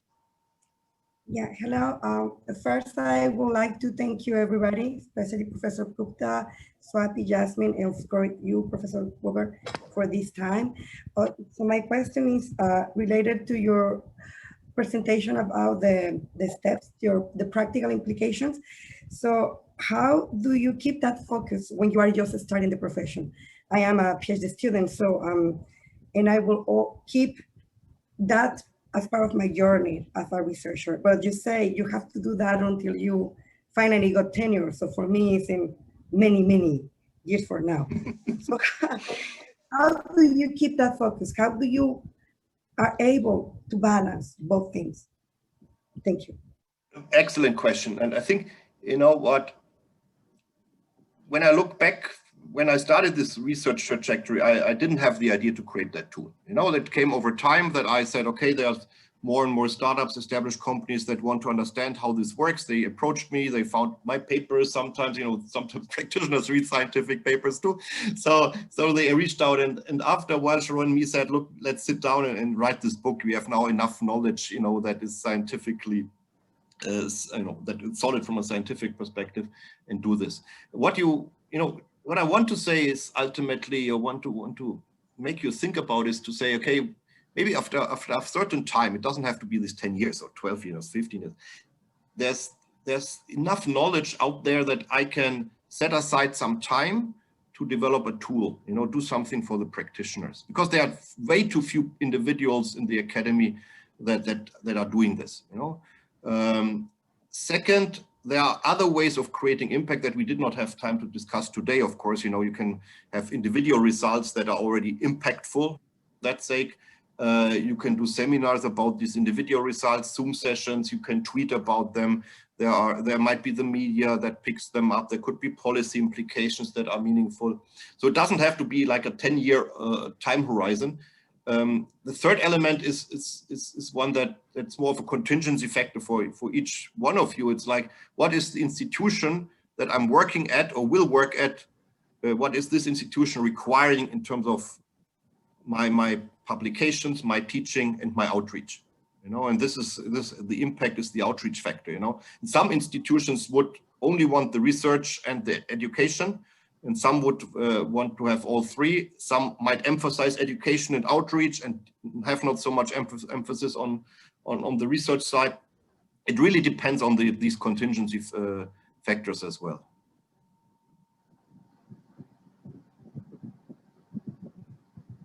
Thank you for that question, Diana. I saw some more hands. Adek, you want to go next? Yes, Dr. Gupta, thank you. Dr. Gruber, I am a fan of your work. I have been reading your work. Like last week, I was reading your reconceptualizing necessity entrepreneurship in AMR. So my question is basically, what do you think for a PhD student to dive into the project which is kind of an experiment and a little bit of prescriptive, like entrepreneurship training, which happens a lot of time in development economics. I see those works, but I don't see, maybe because of I'm only in my first year, so I don't know whether that comment will be okay, but I don't see much of that work in the entrepreneurship field. So what do you think about pursuing that in entrepreneurship, and like what are the pros and cons if I want to pursue that? I think we still have, so there's a body of work, of course, out there that looks into ways of educating entrepreneurs, could be more effective and less effective ways. But especially if you look at necessity entrepreneurship, you have conditions that are quite distinct, different from the conditions that you have in a more the classroom setting that you normally would encounter in the US or in many European countries. So from that setting, you would say, okay, these might be individuals who are hardly have an education. They are get by with launching their own ventures. They have a rudimentary understanding of finance, of what a cash flow means, what pricing means, what a competitive advantage is. So I think in these types of settings, lots of our, I would dare to say, lots of our insights that we get from research that is based on classroom settings in quote unquote the Western world is of limited usage. You know, you want to help these individuals create a venture that they can live by, that gives them an income, their family an income. What is the nuts and bolts of how they should differentiate, how they need to understand the competition, you know, and this is the perspective of the entrepreneur. Then you have the whole customer perspective, which is also different in many of these environments. So I think if you want to set up experiments where you teach different cohorts, different types of skills, or different segments of the population, different types of skills, and try to figure out if that matters more or less, I think this would be a wonderful way of pushing the necessity entrepreneurship literature and the education, the policy advice that goes along with it forward. Thank you. Thank you. You're welcome. Mariska, you want to go next? Yes, please. Thank you. Thank you, Dr. Gruber. My research is in the field of social entrepreneurship, and I'm using a participatory action research approach to collaboratively work with practitioners and design a decision-making tool. So I'm intrigued to hear more about your experience in collaborating with practitioners to design your experience of designing the practitioner's market opportunity navigator. And kind of if you can discuss the challenges and benefits that you had in working with practitioners. Absolutely. So I truly like working with practitioners. What I always try to avoid is to overgeneralize from the insight of one single practitioner. So as a researcher, I'm always trying to be one step removed and try to understand the patterns behind different answers that I get from practitioners. You know, and then I say, okay, is that an insight that helps me to develop the next interesting research question? You know, that where something is at odds with what I know from my understanding of the entrepreneurship literature, etc. I give you a very concrete example. This is from a qualitative study I did on the identity of entrepreneurs, which was published in 2011 in AMJ with Emmanuel Fauchard. And there we had engaged in, this was qualitative research. So we engaged in a qualitative interviews with 20, 30 entrepreneurs in the sports related equipment industry. And after a while, it was really striking that these individuals had contrasting opinions of how their firms should behave within the competitive space. Some said we should kill the competition. Some said we should openly distribute our patents to them, co-innovate, etc. And this just didn't match up with what the literature was saying. So after a while, you know, I had this idea of saying maybe that relates to the identity of the individuals. And I think, you know, once you had this insight, the patterns came into play of saying, hey, these types of practitioners that we talked to had this type of identity, while others had this or that type of identity. So, you know, it takes sometimes a while until you realize the patterns behind contrasting, converging, you know, behaviors, descriptions that practitioners might give you. But as a researcher, I would look for the patterns, you know, and try to find explanatory variables for these patterns that you see. You know, you can have a very few practitioners, but that might not, you know, allow you to see the patterns that are really driving the phenomenon that you're trying to understand. Mark, I know we said 1 hour and we are past 1 hour, but are you willing to take 10 more minutes of questions? Yes, of course, with pleasure, with pleasure. Thank you. Anja, do you want to go next? Yes, please. Thank you so much, Dr. Gupta, and thank you so much, Dr. Gruber. I'm right now in the US. I'm from Germany, and I'm working here in a learning group together with colleagues from India and Korea, and we think about working internationally. And since your background also probably led you to work with co-researchers from different countries. I was hoping you might give us some tips. For example, we came across this point like, where do we save our data? There are different regulations and laws, for example, in Europe and the US. Or for example, in the US, I need an IRB approval. What if I need to collect data from India or Germany? And could you give us some tips, please? It's a very good question, but I think there, for the very specific question, I cannot give you a really good answer, because I usually store my data within Europe. If I share it, then I share it on a very specific purpose, and then I get it somehow back. You know, we have a server at my school that allows to do this. What I would urge you to do is actually beyond this more technical question, to try to understand what is the setup of my group allowing me to do that no one else would be able to do. You know, so the first, you know, this primary question, what type of research question can we address? What type of data can we maybe collect that none of the others would be able to collect? And I think this is helping you to understand your situation and your collaboration possibilities. And I would start with this, you know, and I think probably you've discussed this already, but really try to carve out what is unique about your setting that allows you to do something that no one else could do, you know? I give you, if I give you a very concrete example, I was always intrigued. Give me 30 seconds, yeah, to help me. So when I was doing a research stay at the Wharton School, I came back to Munich, where my main occupation was as a postdoc, as a habilitant, and you know, there was a student that did this, and he needed a new advisor. And I said, oh my God, I'm just coming back. I have a pile of paper letters that I need to open. And then I discussed with this diploma student about what we could do with diploma thesis.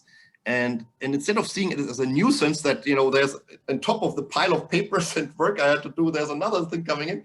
I said, let's see. I was remembering what an entrepreneur in my class always said, Mark, use everything to your advantage. And I said, look, how can I use this to my advantage? And this student was telling me that his father was actually head of the unemployment agency in Munich, you know. And then we figured, well, maybe we should survey the entrepreneurs that are doing, you know, startup creation out of unemployment, which is one way of looking at necessity entrepreneurship. And I basically used this asset, you know, in a sense, my curiosity on this field to say, okay, this is something I can do now. I have this access. This is even funded by the unemployment agency towards these 2,000 or something founders. We distributed the survey, had wonderful results. I published some very interesting papers based on this, some of the very first necessity entrepreneurship papers, if you want to say so. So what I did is to figure out the unique access that I had and say, what can I do that maybe no one else could do? You know, so I would even think about this as a group. What can we do? Can we collect the same data across cultural zones, you know, and geographies, and then compare and maybe have 300 data points here, and here, and have a 900 data points in total, and then do a cool cultural comparison study, you know, on identity, on many of the phenomena that of a recent interest. So I would put this to the forefront, but I cannot give you an answer to your more technical question because I don't have a good answer there myself. Don't worry, your answer was really awesome. Thanks so much for your help. You're welcome. Jyoti, do you want to go next? Okay, yes, thank you very much for the opportunity to ask the question. This was a very enlightening talk. Thank you so much. Okay, so my question is based on your feedback that the research process takes 2 to 5 years in your experience. So I'm a PhD student. I recently came across a call for articles in a 3-star journal that speaks to my topic, my PhD topic. So I'm really excited and I want to submit a paper.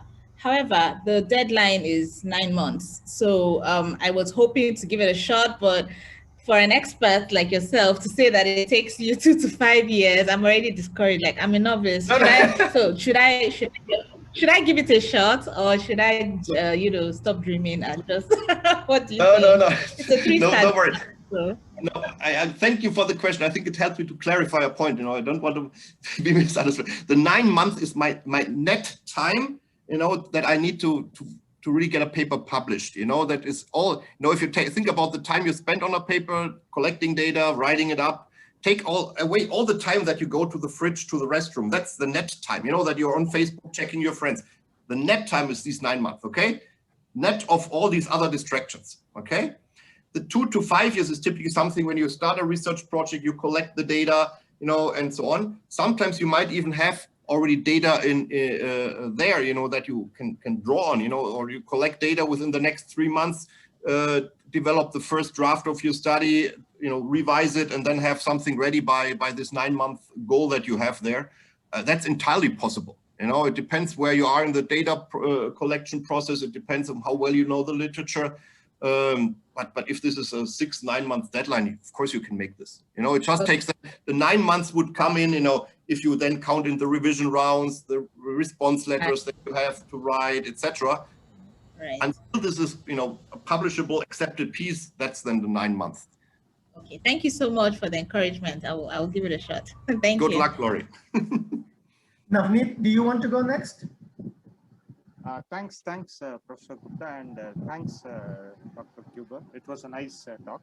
Since you are mentioning that you focus on practitioner-oriented research and publication, we were also thinking of some work like that. But one challenge we are finding is when we approach a practitioner, they are not very keen to be part of the research work or be part of the case study or whatever we want them to do. So I just wanted to know your, how did you overcome this challenge when you interacted with practitioners for data? Thank you.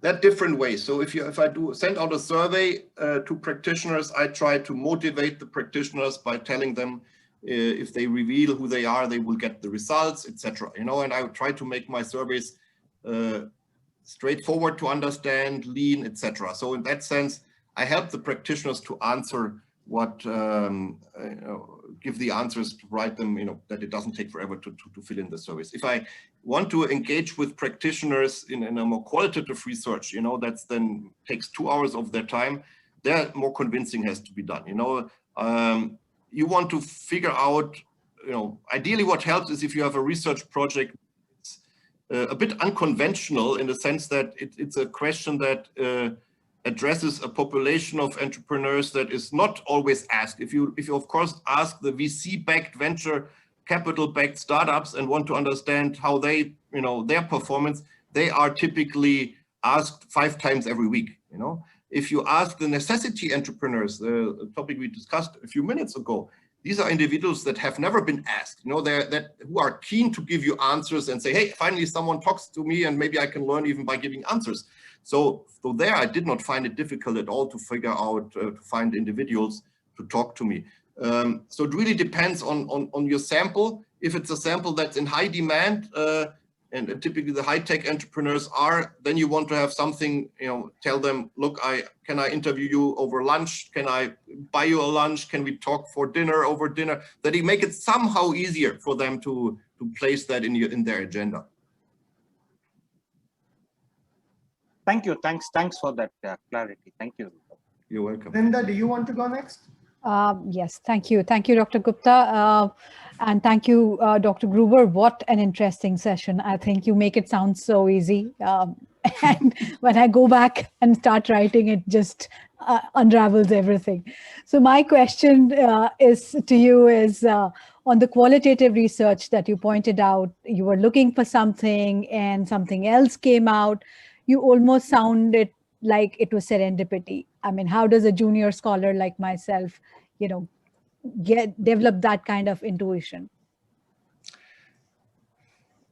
2 answers. One is, I think that as a junior scholar, what worked very well for me is when I attended conferences, I basically started listening from 8 in the morning up to 6 at night when the sessions ended, to all kinds of different talks. And that gave you a big overview of what is happening there, you know, in the academy or in any other research conference.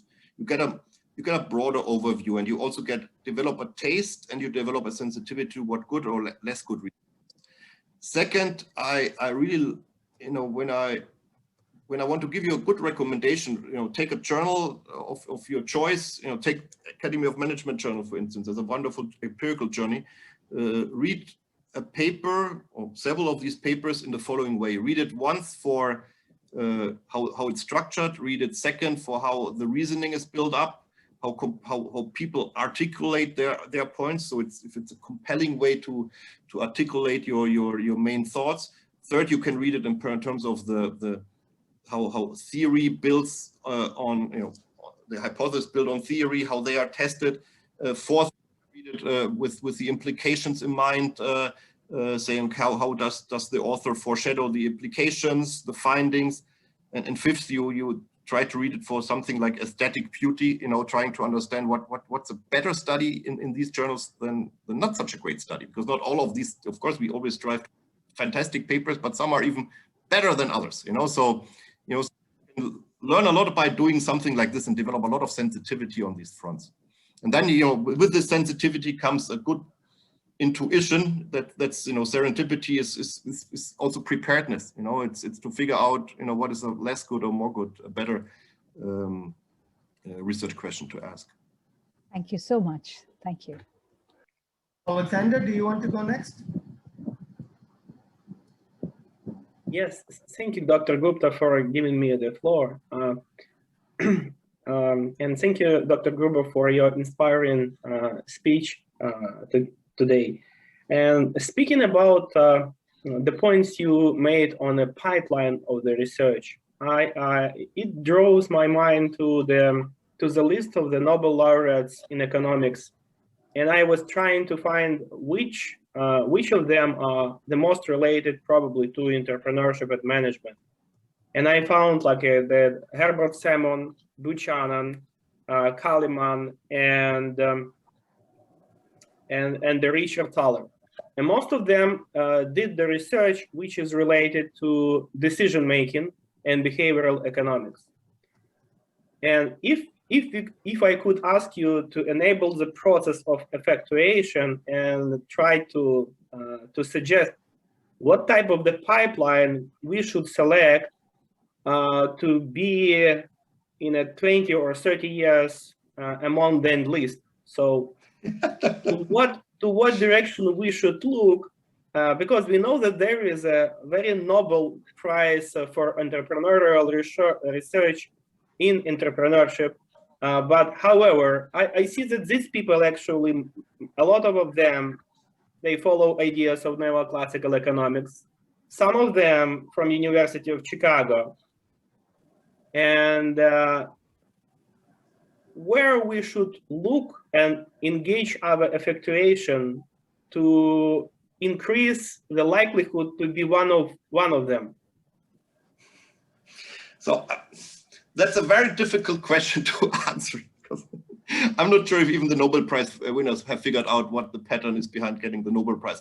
But my answer would be, you have to find a topic that you're truly passionate about, that you really love and to understand. That is, if you want to be more widely known, that you advance a new theory, think about, new ways of thinking about entrepreneurship, about venture creation processes, if you want to look in this domain, but also keep in mind the broader implications that has on how it might change the thinking in management or economics. So you think about, and that's also one thing we didn't have time to talk about, is the implications, the differences between a general management and an entrepreneurship journal. And pretty sure Vishal has talked about this, but it's about trying to understand what your results actually mean for fields and how they impact thinking in these other fields, and how they might change thinking about in these other fields. And what I've learned, we have one Nobel Prize winner at the neighboring school, is the dedication these individuals have to what they do. So this individual, Jacques Dubochet, he comes with a bike on Sundays to his lab. He's 75, he doesn't have to do this because he loves what he does. Thank you. Very well said. And Mark, I know we exhausted our 15 minutes too, but do we take one last question? One final question, that's great, yes. Thank you. Irfan, do you want to go? Yeah, hello. Irfan? Yes. Yes. Thank you, Professor Gupta. Thank you, Professor Mark, for the wonderful session. My question is, being as a nascent researcher, we're doing a comparative study, surveying the firms from India and US. So do we collect the data from the same industry? I mean, like, we are surveying the family firms. Do we collect the data from the same firms?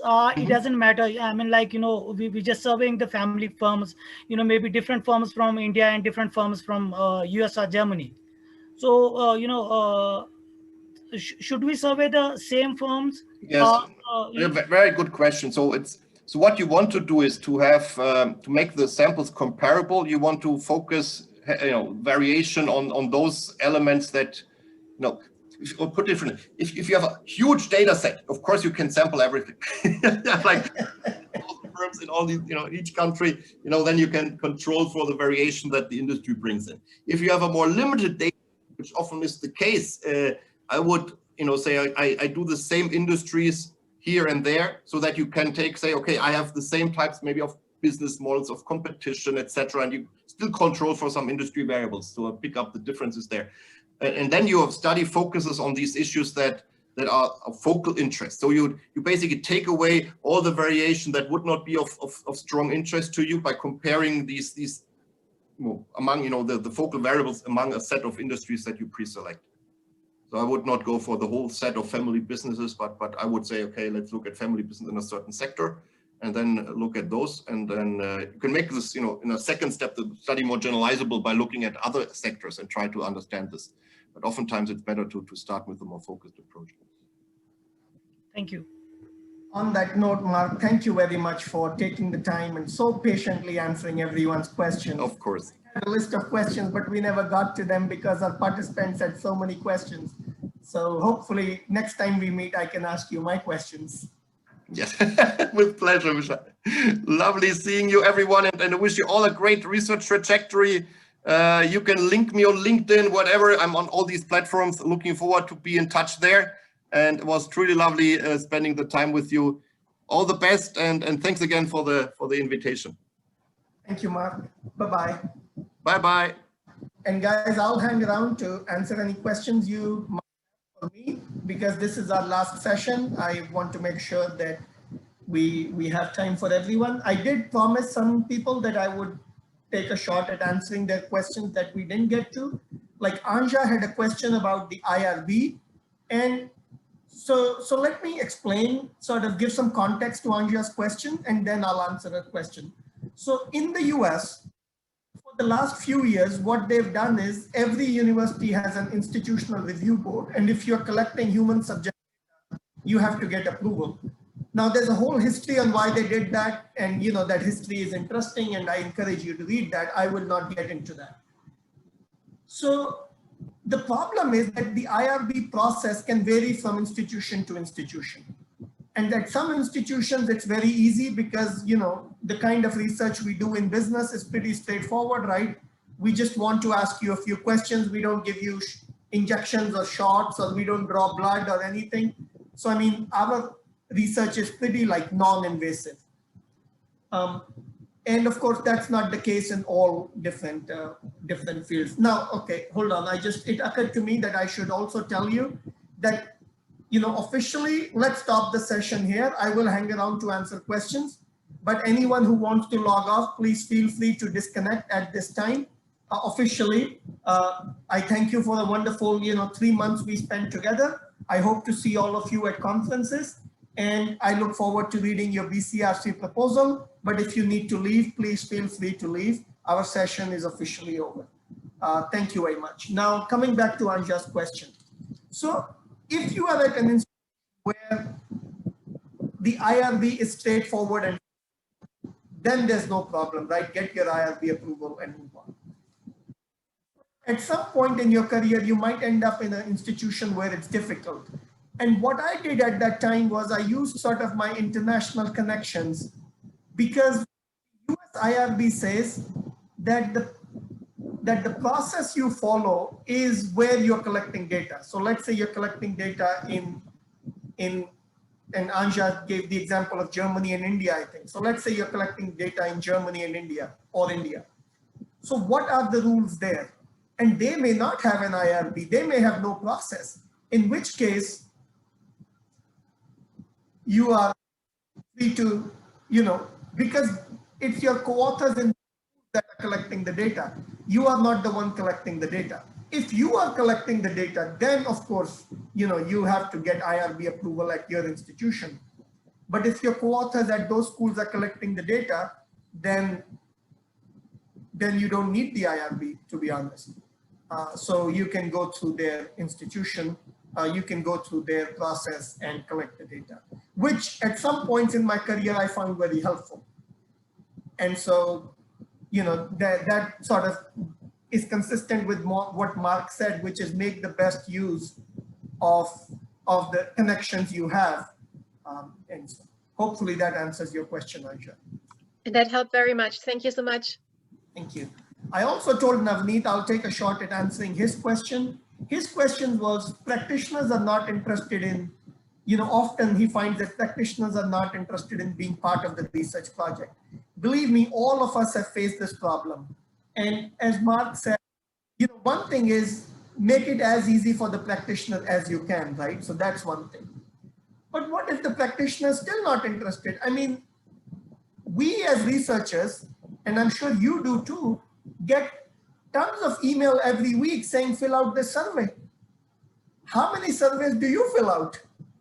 Right? I mean, we just put it in the junk folder or we trash that email and we move on because there's 20 other emails waiting for our time and we all have limited time. So, the practitioner is in the same space, right?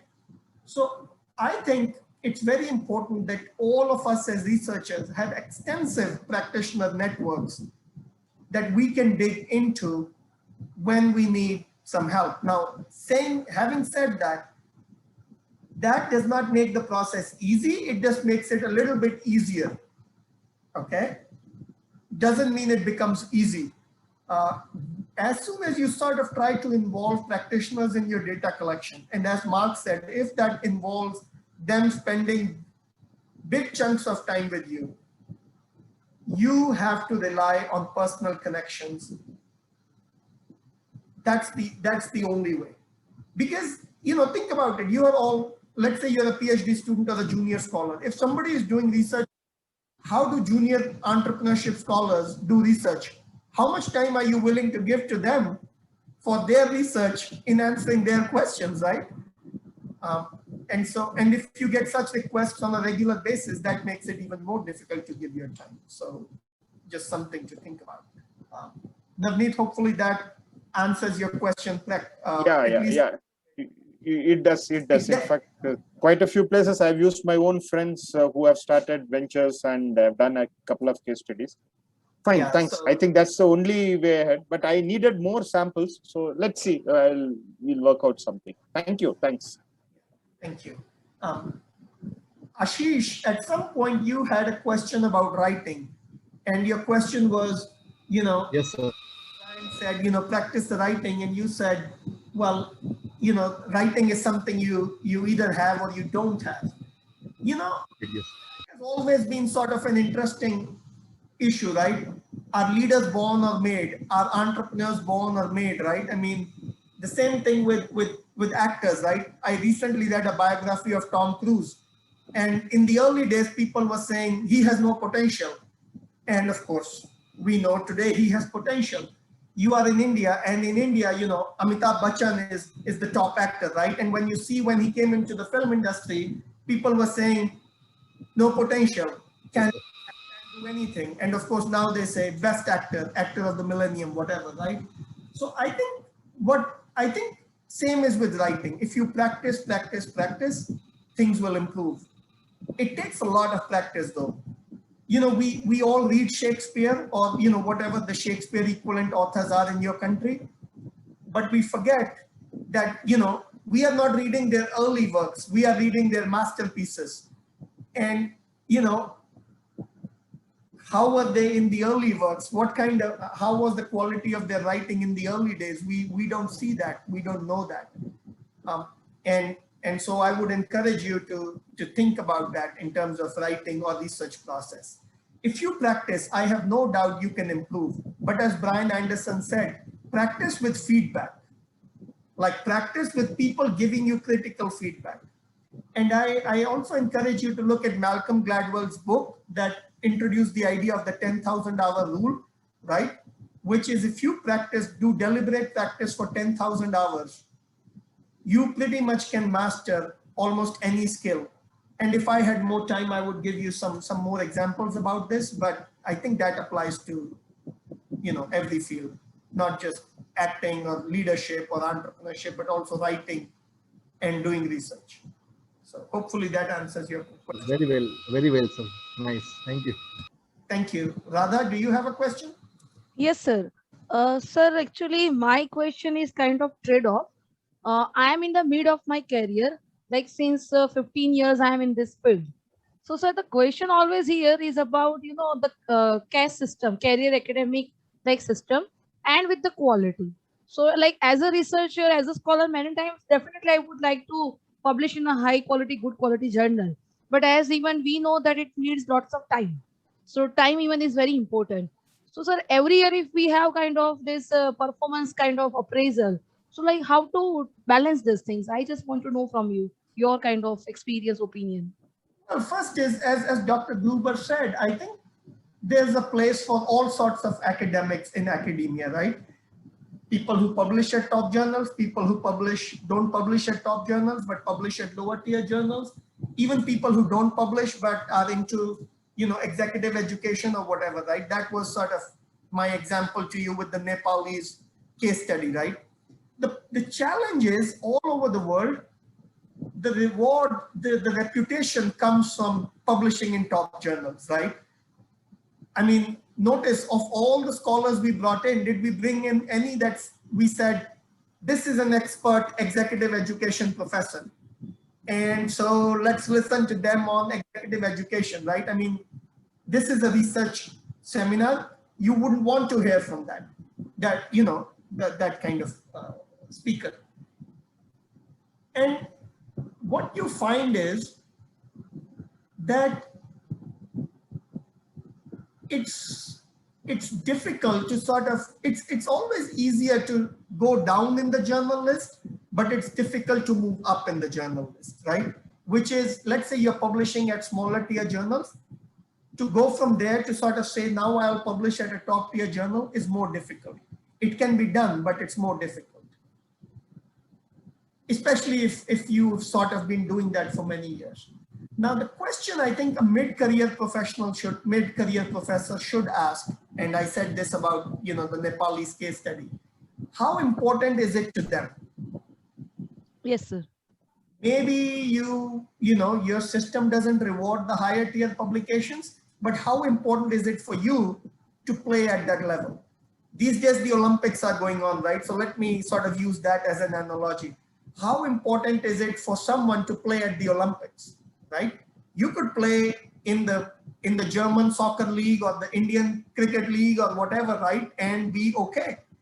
But is it important for you to be competing in the Olympics?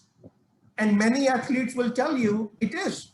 And to be honest, many of them will also say the rewards other than the medal are not commensurate with all the effort that it takes to get to the Olympics. I mean, you get the medal and you get the satisfaction and you get, as I think, I forget who it was who asked Mark the question about the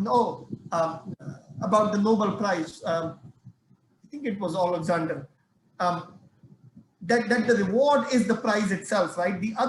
There's no financial rewards, or there's not much financial rewards that go with it. Remember that the longer the time passes, the more difficult it will become to do that. Absolutely right, sir. Yes. That's the question I think everyone has to ask themselves. How important is it to them?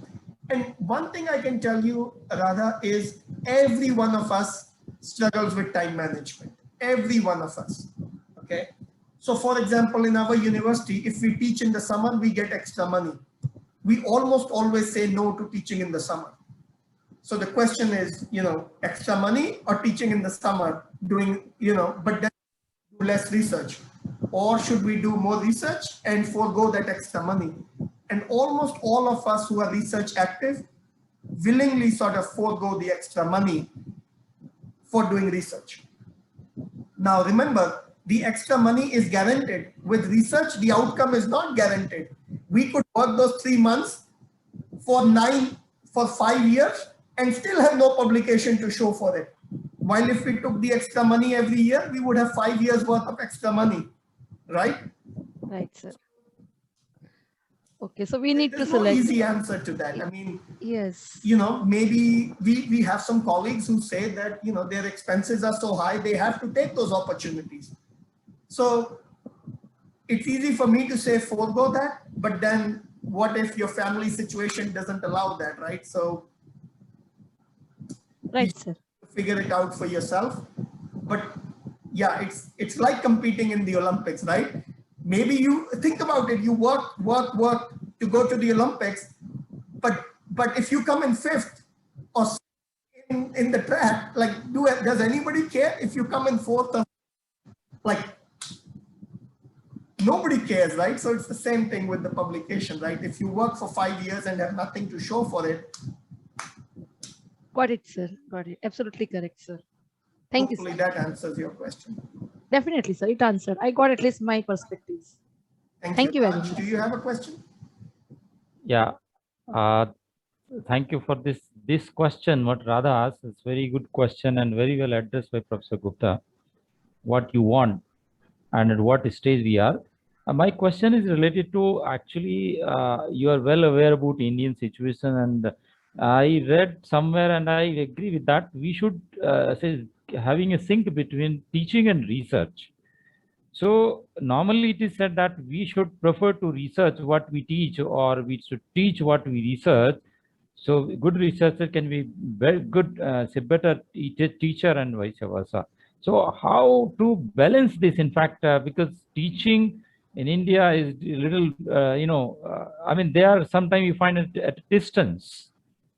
So when we do research, we find something good, interesting topic, but when we teach, we find something different. So how to create a good sync between teaching and research as far as entrepreneurship is concerned? So Raj, I've talked to a lot of sort of award-winning teachers about this, okay? What we forget is, what I've learned from them is, when I do a research paper or a research project, it should be as rigorous as possible, okay? It should be as rigorous as possible.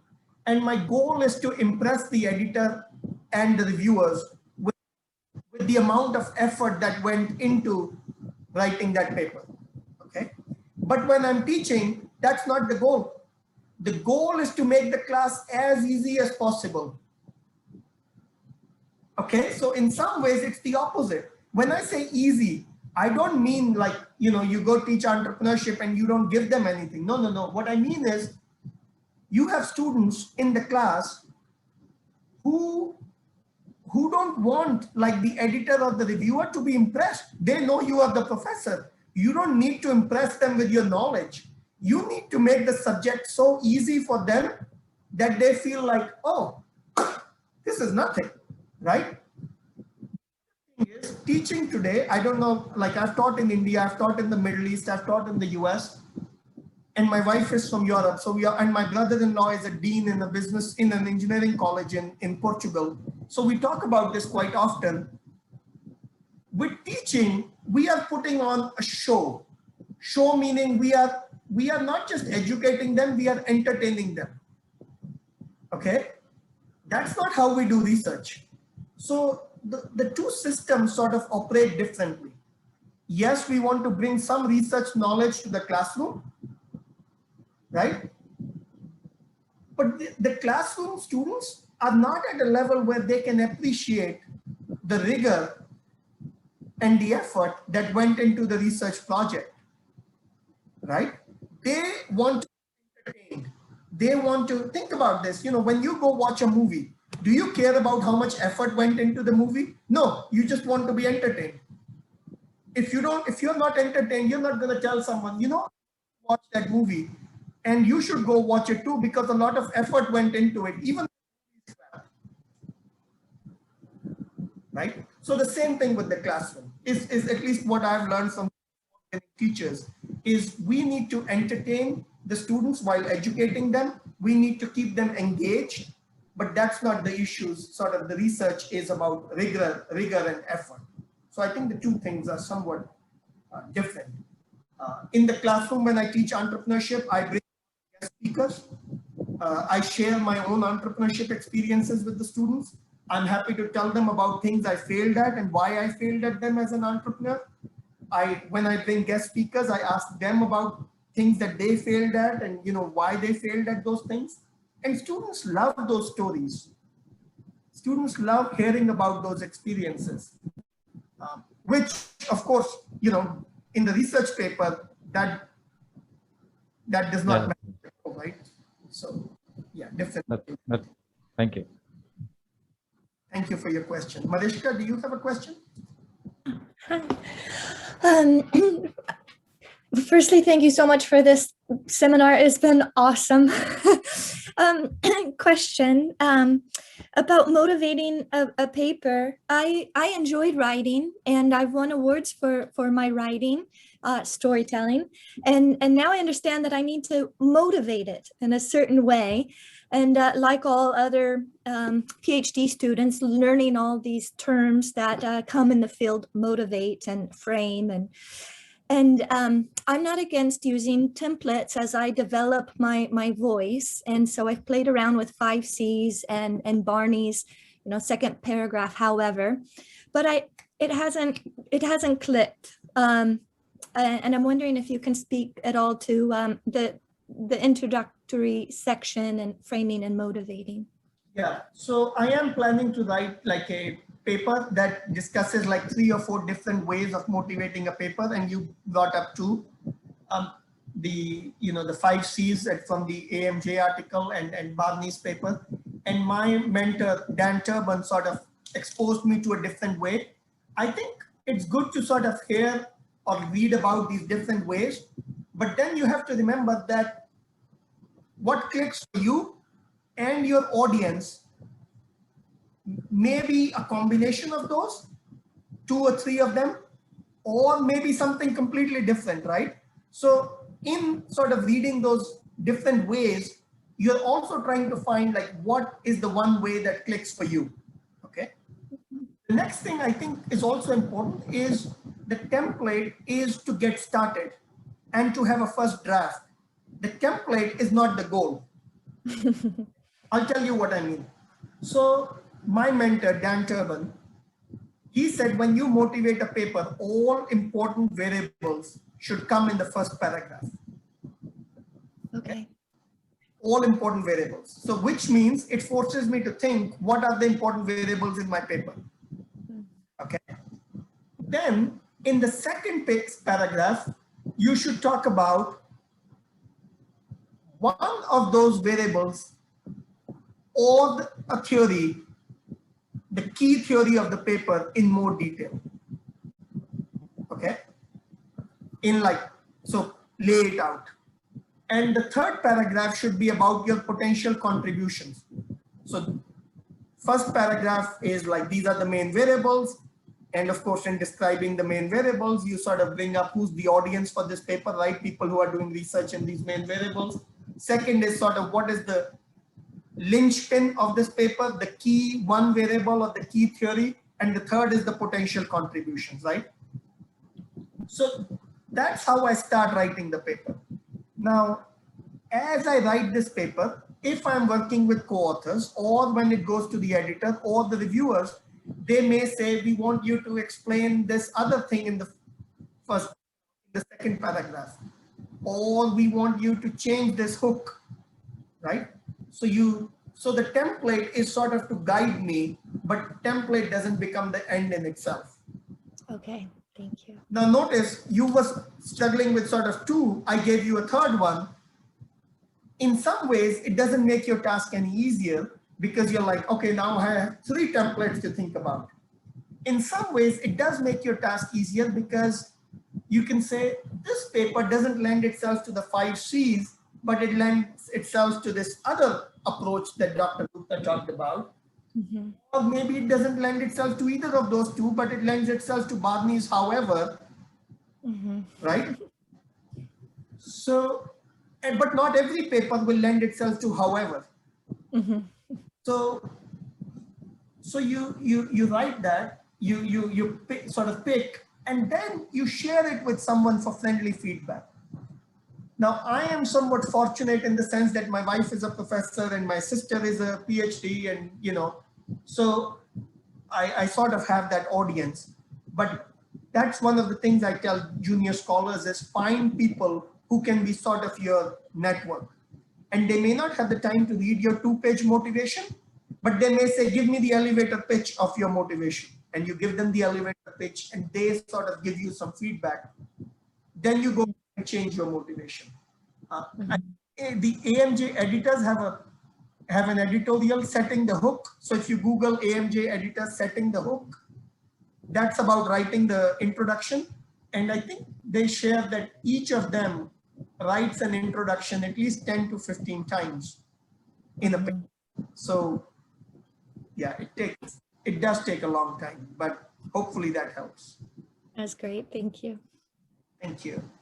Anne-Marie, do you have a question? Yeah, so thank you, professors, for this opportunity. So my question is, I'm basically a first-year PhD scholar. So I have to read a lots of papers, journal articles to find the research gap, basically. So the main problem is like most of the articles which I read do not need to end up into a systematic literature review or any other journal article. So, but they can go as maybe a book review or maybe a video review as such.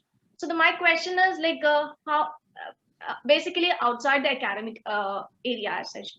So my question is like, what are the possibilities? Like maybe a newspaper article can be developed out of these papers. So what are the extent I can take out from these papers? Like because there are copyright issues. So how can I deal with that? Do I need to seek the permission of the authors regarding this? And I fully understood your question. I will try to answer what I understood, but if I didn't understand, correct me. Okay. So you said you read a lot of papers to find a research question. Yeah. Papers are not research papers. They are non-research papers. They are research papers, actually, journal papers. Okay, so if they are research papers, then why do you want to write a newspaper article? I do in transportation. So recently I read a lot of paper on high-speed rail. So there was an opportunity in a state which I belong to, that is in Kerala, where I can write a newspaper article on high-speed rail. So like, since these are not my articles, these academic research is not mine, how extent can I take knowledge from these articles and translate into such a newspaper article? I think most academics who publish would be very happy if you wrote a newspaper article sort of summarizing and conveying their research to the common public, okay?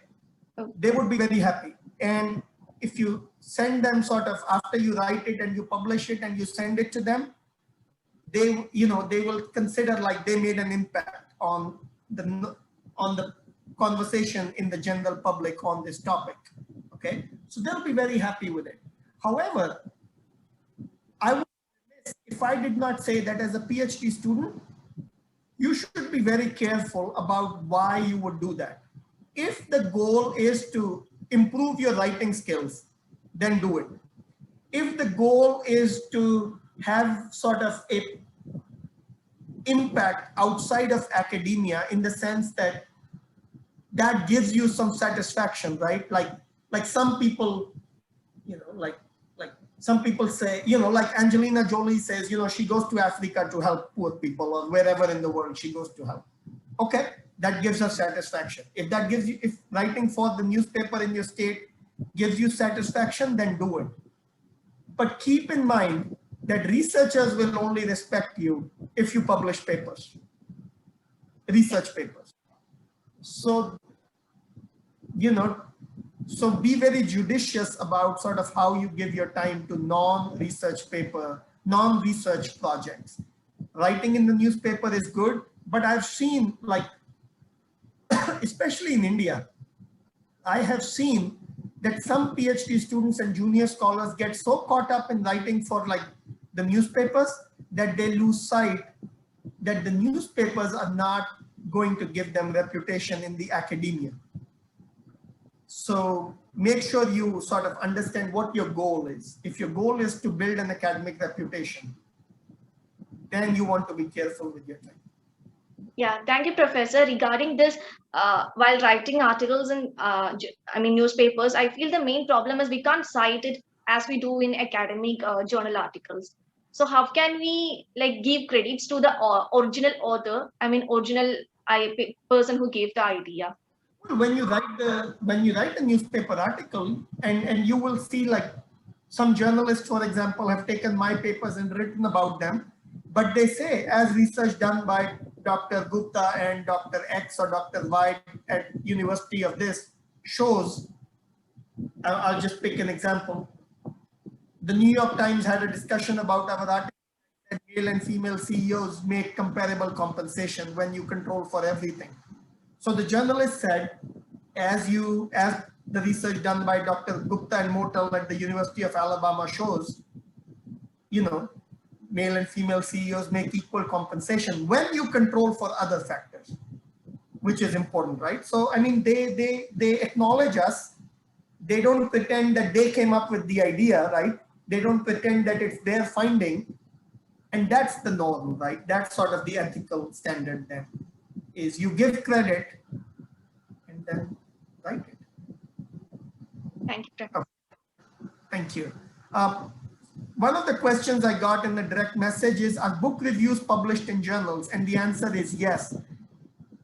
Swati, if you ask Swati, she will tell you of her experience publishing a book review in the National Small Business Journal.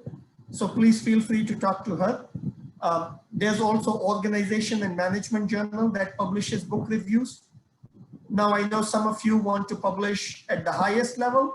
ASQ publishes book reviews, but that has to be, like the level has to be much higher.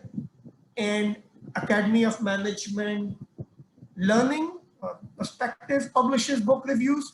But again, the level is, as with the journal papers, even with the book reviews, as you go to higher tier journals, the quality of the book reviews has to be higher. But book reviews are publishable, and I tell doctoral students they are a great way to improve your writing skills, because you're forced to read a book, which every PhD student should read, but many don't read, and you're forced to write about them. So that would be my advice. Thank you for your question, Chandra, about the book reviews. Umesh, do you want to ask your question? Yes, Professor Gupta. Thank you for, again, wonderful session and post-session Q&A. So my question is related to book writing in academia. How much impact does it have? And as a researcher, what it means in the academic domain? If you are, so I am not published great papers. I'm just learning how to do it. But I've written a book, and I have couple of books in the pipeline, which I'm working on for last 3-4 years. So Umesh, the issue in academia is, globally speaking, that the currency is the research paper in journals, okay? Now, of course, I'm not saying that's the way it should be. I'm simply saying it's the way it is. Books, for most of us, tend to be something you do once you've published research papers. As Dr. Gruber was talking about, once he had a solid base of knowledge in that area, he decided to write a book for the practitioners. So that's sort of how most people think about books. Now, there's also academic books, and I know there's a few people in this forum who do academic books. For example, we have someone from Mexico who's done a lot of academic books. So I think you also have to ask, like, what is sort of the position of books in your academic system, in your university, in your educational system? If books give you some credit, then, do it. But remember that to be sort of part of the global research community, your reputation will come from publishing research articles and not as much from books. When we recently wrote a textbook, some of the people I talked to, like I have a colleague who's a great researcher and he also has a good textbook. And he said to me, that, you know, make sure you understand that you're writing the textbook because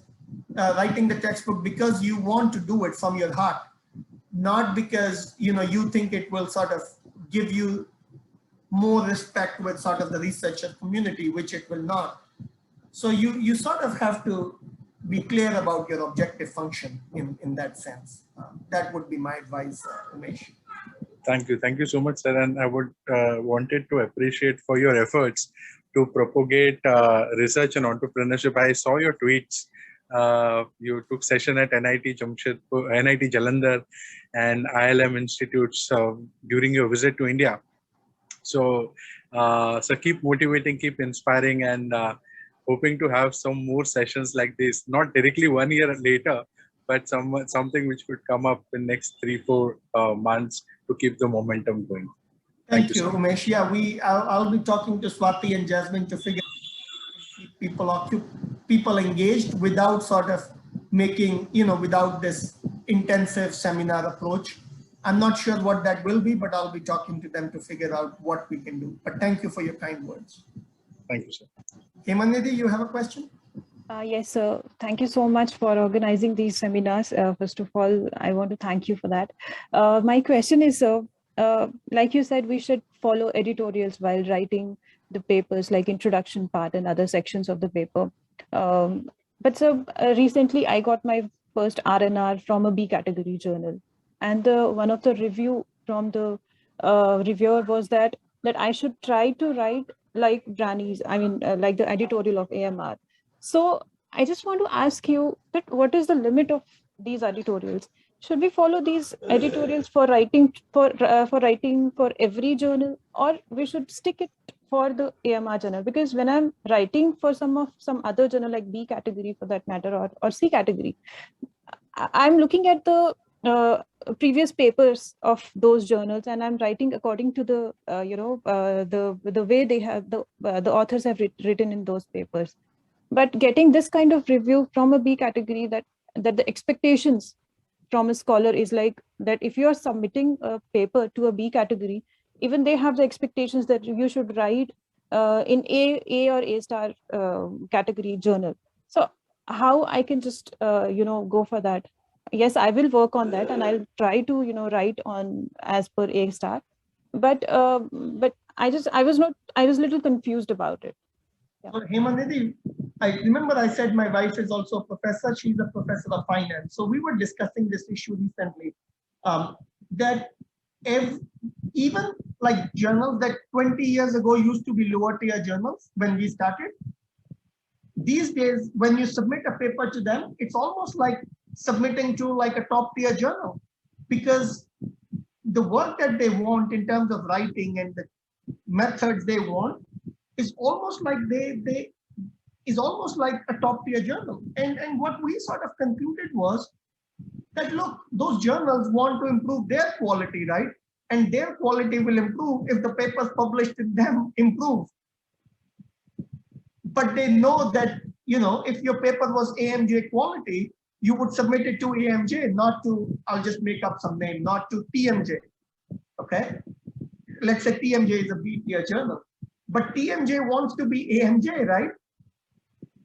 So how do they do it? So I think what they sort of push them is to say, okay, you came to us, we will give you an R&R. Now let's see how much we can improve your paper, okay? You can always say, this is so much effort, I will withdraw my paper here and I will go to AMJ. But then you lose that chance of publishing, right? So my advice to you is, in terms of putting in the effort and improving the paper, give it what you would have given it had it been at AMJ or SMJ or whatever. And just, give it your best shot, because otherwise you may not have a published paper there. And I don't know what the journal is, but if it's a good, decent B journal that has some respect in the field, then get that. But next time, when you start designing the paper, think, does it have a shot at high tier journal? At the end of the day, you're putting in all the effort. At the end of the day, you are going to be writing a response letter. You are going to be, doing a revision. then why not sort of maximize your chances of getting a high tier publication from the beginning? Which is what, in some ways, Dr. Gruber was saying, right? He said, you know, time is limited, and it seems like the effort is not very different once it comes to writing and rewriting. So why not think about, like, in the beginning itself, like, how do I get this paper to a top tier journal? Now, it's possible you write for AMJ, gets rejected, you submit to SMJ, get rejected, and you again end up at TMJ. That's the nature of this field, right? Yeah, that's a very sad part, actually. For me. It's sad, but it's also like, you are in India, right? I mean, so, you know, again, going back to the movie example, right? You go watch a movie. Do you ever think how much effort went into the movie? No. You think, if I enjoyed it, it was a good movie. If I didn't like it, it was not a good movie. You never think, oh, so much effort went. Let me buy 2 tickets just to show my support for the actor or the director, right? It's the same. Thank you. Thank you so much, sir. Thank you. Thank you. Natasha, did you have a question? Still there, Natasha? Did you have a question? Does anyone else have a question? Yes, I did have a question, Dr. Cooper. Yes, please. I was just curious to know what are some of the top tier journals that also publish like qualitative studies? So Natasha, almost all good journals, AMJ publishes qualitative research. And in fact, if you look at AMJ Best Paper Awards, the majority in the last few years have gone to qualitative papers. So that okay. SNJ says it will publish qualitative research, but they publish much less. So if you had a good qualitative paper that had top tier potential, I would say AMJ is sort of the first destination, and SNJ, you know, that's more sort of ambiguous. Management science, for example, rarely publishes qualitative research, but organization science publishes many qualitative studies. JBV, ET&P, the field journals in entrepreneurship, all the big 7.